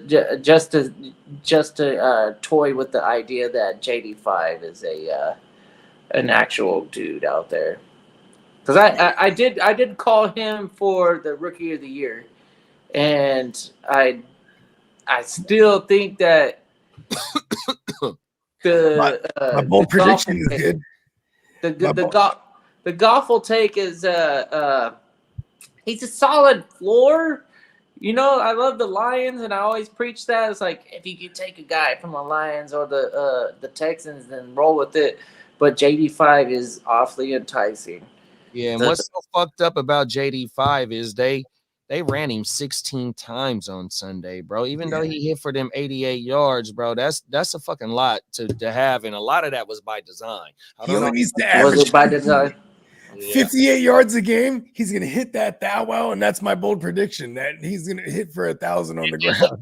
And if he's floating around that 200-yard mark in passing, which was 184 yards on Sunday, he played all 17. That's damn near 3,400 yards. So if he's giving you 3,400 in the air and 1,000 on the ground, that's damn near a 5,000 yard season. And Kid had just said he got him as his favorite to be the rookie of the year. 100%. He giving you damn near 1,000 on the ground and floating around, even 3,000 out in the air, bro. 100%. He gonna look electric. That's electric. In terms of fantasy, I don't care what the wins or losses say. That's great for fantasy. Yeah, 100%. Yeah. They just let him go for 16 times, though, bro. And B-Rob, one of my guys coming into this season, B-Rob finished as the 13th RB, so a high-end RB. Oh, hell yeah. On everything. That's a high-end RB2. B-Rob was kind of bumbling around there, though. Like there was he got it like a 25-yard reception, too. He was wide the fuck open. But they kept throwing to him, too. There was another one where he just really just bobbled in his hands and just went out of bounds and shit. But I was like, they really trying to get it to him. So, and also that pressure is coming for that kid. That line's really bad. That pass pro. I mean, I definitely will overreact to Terry McLaurin because I'm like, come on, the laddie, what's going on? I have a team where I picked up all the mix. Like I had like 3 MCs on my team. Okay. I called it the bagpipes. Nice. You got McLaurin, McConkey. Shit. I thought about this channel. I was like, oh, we got the bagpipes drop. I'm gonna call them the bagpipes. But. Yes. While you're at it. Let me see. Yeah. Oh, my dumb ass is gonna take me a minute. Oh, wait, no, he got it written down.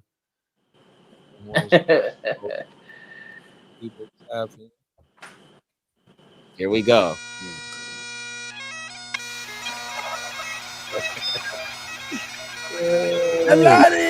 Alari for Scotland. Let's go get some Guinness, man. 100%.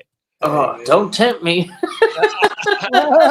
not tempt me. Let's get it cracking. Hey, Brandon Howman's still up in the chat. Salute to you, big bro, for still rocking with us. He said, "Rush game combined with passing offense. That's where we'll make them go crazy.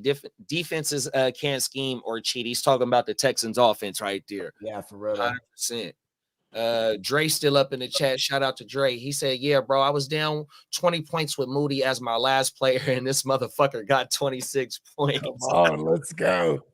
You got the big boot.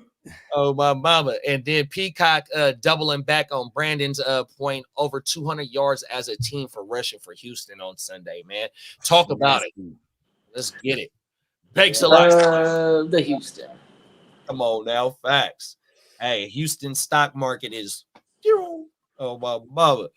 Your league's points, that you need to adjust that because Lamar Jackson did not have a terrible game. There's no reason why he should not have had more points than Jake. What did he have 100? What did he hit for $140 on the ground for real? That's crazy, man. Like 47. Come on, man. Like get out of these. No, he threw for like 247. Oh, what did he throw? He threw for 273 and he ran for 122. Okay, that's what it was. There you go. Thank you. How much? He had over 300 yards. Yeah, two for 27. Come on, man. Ran for. He almost had 400. So yeah, fuck the kicker. Just drop it entirely. Don't even play that unless you're doing a Yahoo basic league where you're like, I just want to get in it to know what it's like. You know, have a gauge of or have some substance to talk about. But I ain't doing anything serious with a kicker or a fucking defense. Nah, I just won't do it anymore. Good morning, Bongs. Sir Bongs a lot, man. 100%. Yeah, facts, bro. We still in this bitch. They got the motherfucking chat still rocking, man. I would have won 2 more matchups if I played JD5 over golf this week. Yeah, man. JD5 just has the top end that golf can't give you. Yeah, them is facts. It's facts. But fucking golf got all the weapons. So, I was surprised to see that second half transition by the Rams because what was it, 17-10 at halftime, and they went unanswered for 3 touchdowns. It was a 24 to fucking 17, was it?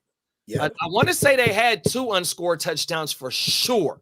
They came out and shut unanswered 100%. I know it was a good game. I 100%. really thought that was a fun game to watch. 100%. As far as the scoring was, it came down to the last minute.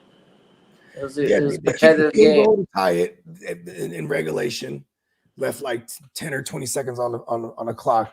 They go into overtime, and they won that coin toss, and just Montgomery just ran all the way down the South again. Yards.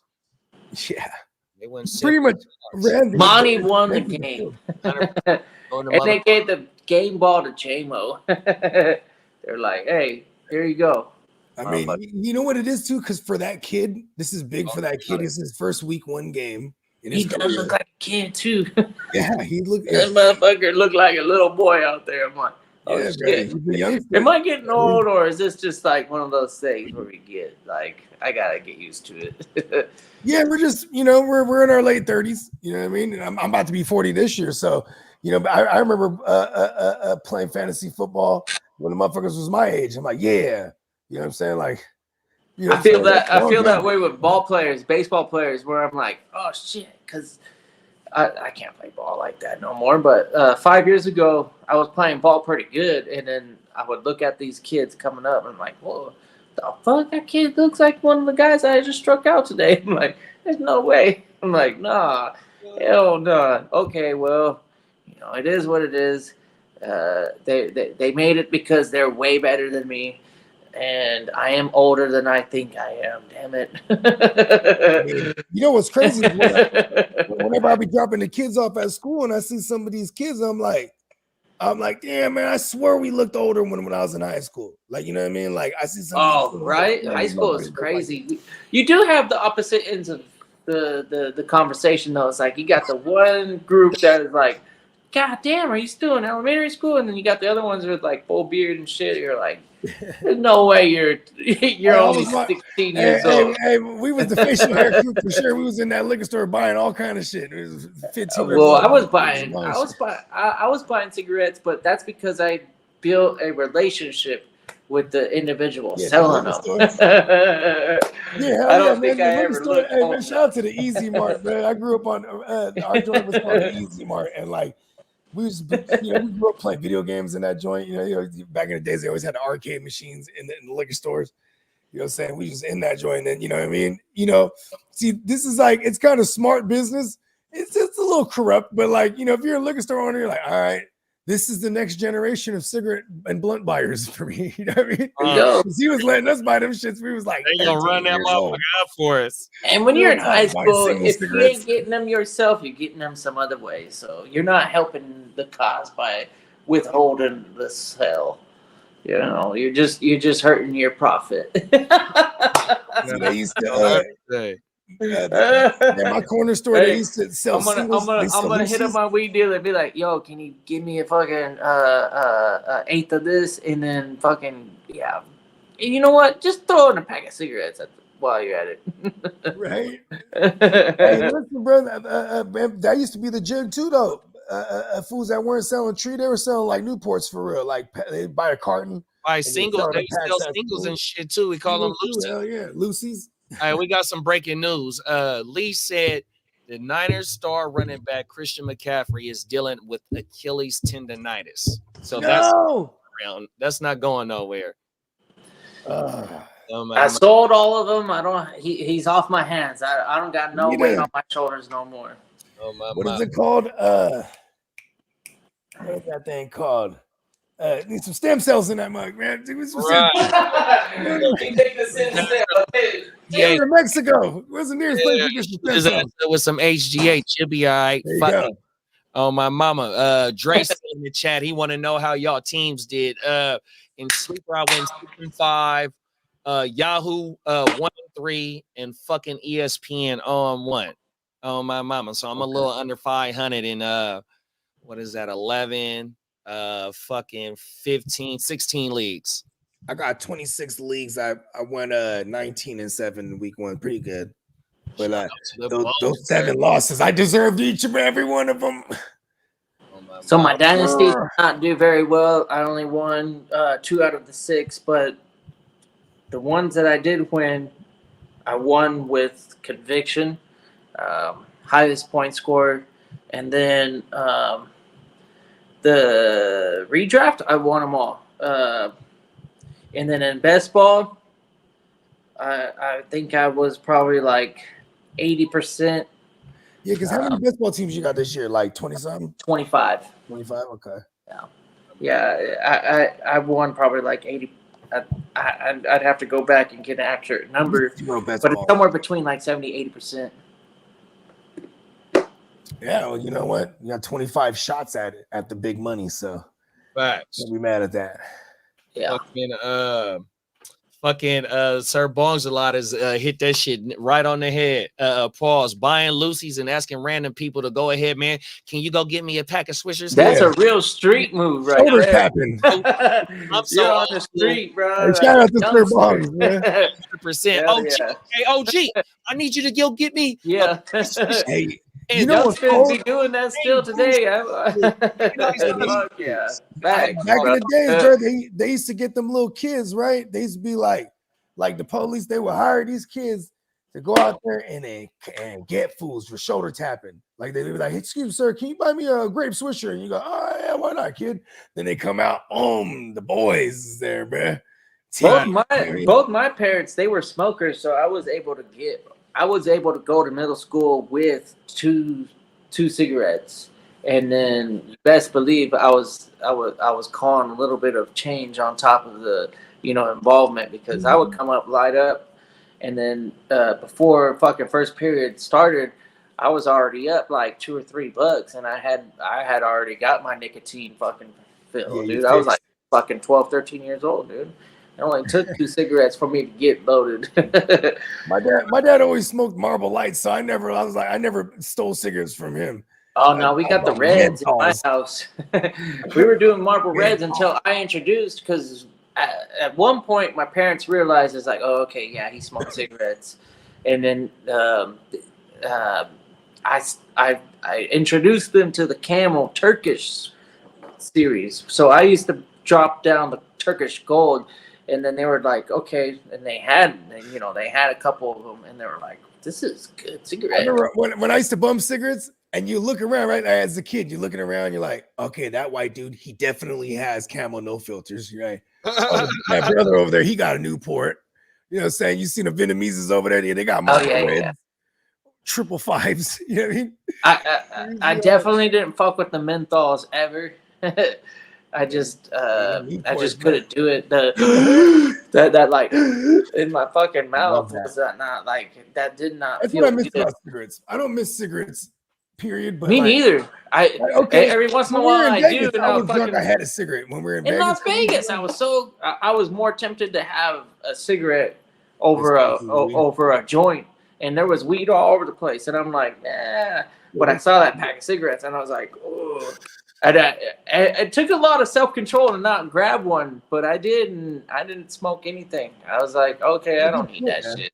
I had one. I saw the homie. He had the green King box. Cobras. Hey, hell yeah, baby. All about the King Cobras. Hell yeah. I was more of a Mickey. I drank the Hornet or the Old E over the Cobra, but the Cobra. We were hella ignorant. We used to drink 211 on the east side, bro. We drink the 211. It's like $1.99 for a 40. That shit gets you fucked up. Too. That's high gravity lager. The High Life, that shit just kind of like sat in the, it was an all nighter. If you could drink High Lifes all fucking night, But the King Cobras, I know if you put down a few of those, you probably fucking trashed after the I was third a fan one. of the King Cobra. God damn, I'm spinning. but like it was like a cross between like the middle between like a malt liquor and a Budweiser. Oh no, it is a malt liquor. No, It's, but I'm it's just just saying, like like taste wise, you know what I mean? Like it reminded me of drink because Oh. they're made by Anheuser-Busch, you know what I mean? yeah. The King Cobra, it was not a fan favorite, but you know we take what we get. I was a big fan of the King Cobra because, like, you know, saying when we was young and dumb, bro, like that's a melee weapon. You know what I mean? You know what I'm saying? See the other 40s, you got to throw them like a football. If you I fucked with the Hornet. with the King hard. Cobra, you can turn that bitch upside down and swing that bitch with conviction. You know what I mean? I would fuck with the Hornet. You know, I was a Mickey's guy.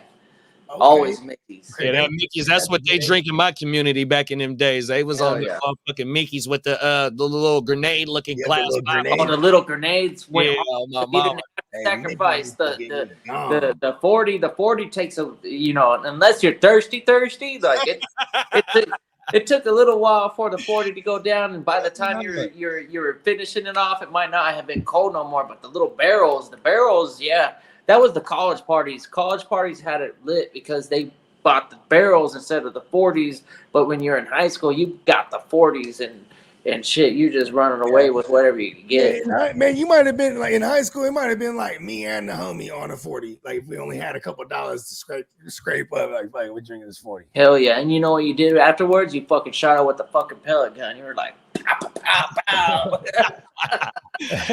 Oh man! Hey, back in the days, them CO2 joints used to go crazy, bro. Well, I had the brake barrel, the one that was like it took actual muscle to pop, and then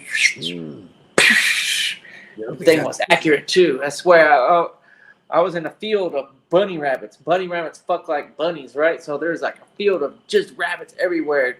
We're talking like 2 o'clock, 3 o'clock in the morning. Nobody's around, so we felt comfortable just fucking sitting there and shooting at damn animals. And yeah, it was a fun time being a kid. Hey, Man. Hey, Cap for Life still in the motherfucking chat. Shout out to Cap for Life, man. He got a question for us, man. He said, give me a good sleeper defense, guys. I'm looking at the Chargers. Let's look. Who do the Chargers got next week? Because it's always going to be scheduled for me. Because then, like, if you're going to stream, there's after week 1, it looks like we can just follow the Panthers around, right? Like, you know what I'm saying? So, like, if you're looking to stream, I'll just start whoever's against the Panthers. Who else was shitty? I'll start motherfuckers against the Tennessee. I like the Rams, bro. The Rams got Arizona this week. Arizona. They had 2 sacks. No, they had I was thinking that too. Yeah, 2 sacks and a pick last week. Or hey, that kid Young was going crazy. Byron Young, is that his name? Yeah, Byron. Yeah, 2 sacks and a pick on Sunday night. 100%. The Rams a good one. Because then also it's like if you end up with a team that like has a nice little stretch, or even the Vikings. Like the Vikings might be, even though they're playing the Niners next week, like the Vikings, that's a team that if you're not streaming, you're just sitting on a team. The Chiefs we were talking about earlier, like you kind of just roll them out, whoever. But I'm not mad at the Chargers win. I had zero opinion on that Chargers defense because I didn't know who their DC was. He's new to the NFL, but he came over from Michigan with Harbaugh. But he did have Michigan as the top defensive unit in the nation last year. Yeah. What about Pittsburgh? He's definitely jumping the sack. Like he wants to get the sacks, and I don't blame him for that. Team defense, he want to get the big play, the big splashes.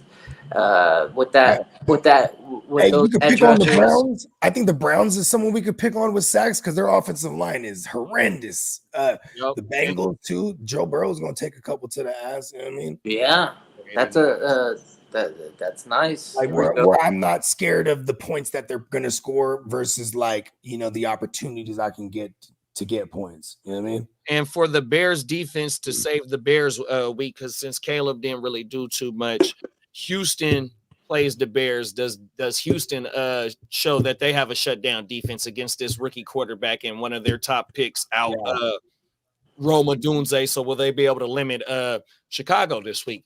I mean, and Houston definitely feels like a team that might not be available. But if they're there, I'm picking up Houston just right now. every week. On Yahoo, they're 53% available as of right now on Yahoo. So yeah, 100%. Yeah. Even like see, after the first 4 weeks, I swear to God, we're gonna be able to start seeing this thing like the Matrix, right? You know what I mean? And like after week 1, I am definitely picking on Carolina. Who's Carolina play next week? Carolina got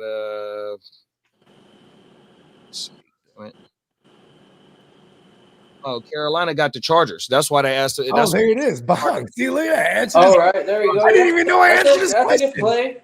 Yeah. I didn't even know I answered this question. Who's Atlanta playing? Atlanta got. I just seen who Atlanta. Oh, they're playing the Eagles, man. Yep, they playing the Eagles. Oh, bro, you might want to fire them up too. Those are 2 good options right there. Because they're gonna get turnovers. Atlanta, though, that's the thing. It's like Atlanta and Atlanta. They just held the Steelers. Well, I would. I mean, Philadelphia is probably not out there for you. Yeah, they're 63% on 62% owned in Yahoo right now. Yeah. Yeah. Who else is a good? New England, man. New England. That was kind of, you know what I mean. That was kind of surprising, but New England might be a nice. They got Seattle at home this week. I guess I don't really like that. Ooh, who plays the Broncos? The fucking Pittsburgh, but Pittsburgh is like 92. Yeah. Let me see. Yeah, 89% in Yahoo. Pittsburgh's not going to be available. In Yahoo, and they had 2 sacks, two INTs, and what was it? Kid said it best earlier. Right now, the Chargers have Joey Bosa and Watt had to try to sack the forced fumble and the recovery. Oh. Yeah, and they would have had another one too for the Steelers, but that was a bullshit flag. Just kind of fucking old bastard. My bad, y'all. Oh shit. Fucking right leg cramped up, bro. Fucking Charlie horse. Shit. So man, Antoine Winfield going down kind of fucking sucks. Yeah, he's gonna be missing. Hey, shout out to Antoine. I know we were talking about him earlier, calling him Antonio. I felt a little uncomfortable calling him Antonio, but my bad. Shout out to Antoine. It's Antoine. It's because he's a junior. His pops was a man in the NFL too. I don't know if you remember that, but yeah, his pops was a guy. Yeah. I also like Tampa Bay's defense. They're I guess they're matchup based more than maybe so much the Chargers. The Chargers, they got that elite pass rush, and then Derwin James and hey, they're gonna destroy that little guy, huh? Yeah, Bryce Young. Yeah, he's gonna get Molly. Yeah, I think you're right about the Chargers. I think I would fire him up. Fire him up. Yeah. Well, shit, man. I think that's him. We should put a cap on him. Let's do it, man. Yeah, we've been rocking for a cool minute. Fire up.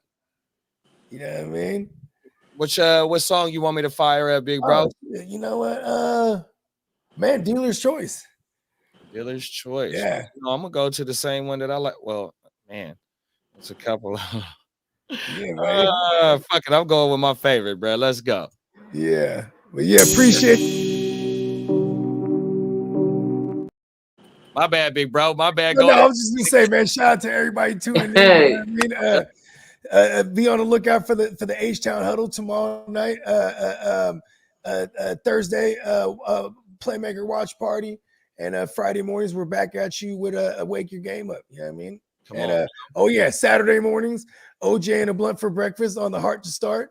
And a shout out to the Guru Nation and the aforementioned Heart to Start and our man Neon Peacock with our sponsor, neonpeacockmerch.com. Oh yeah, shout out to Lee and thank you again to our man Kid as usual. Come on now, 100%. See y'all in a few, man. Peace.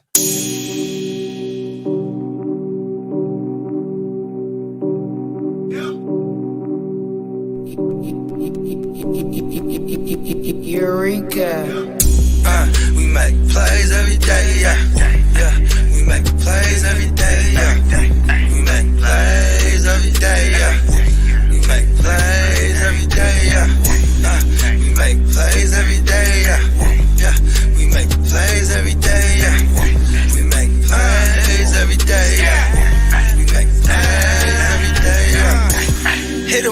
run past option. I run shit or I shred from the pocket. I'm always shopping, I'm always copping, and always pray I'm falling like leaves an item. Hey, what could I say? I make plays every day. Catch me with a thick one, make her pay what she weigh. And then some. Welcome to my kingdom. Really in the field, never got my feet up.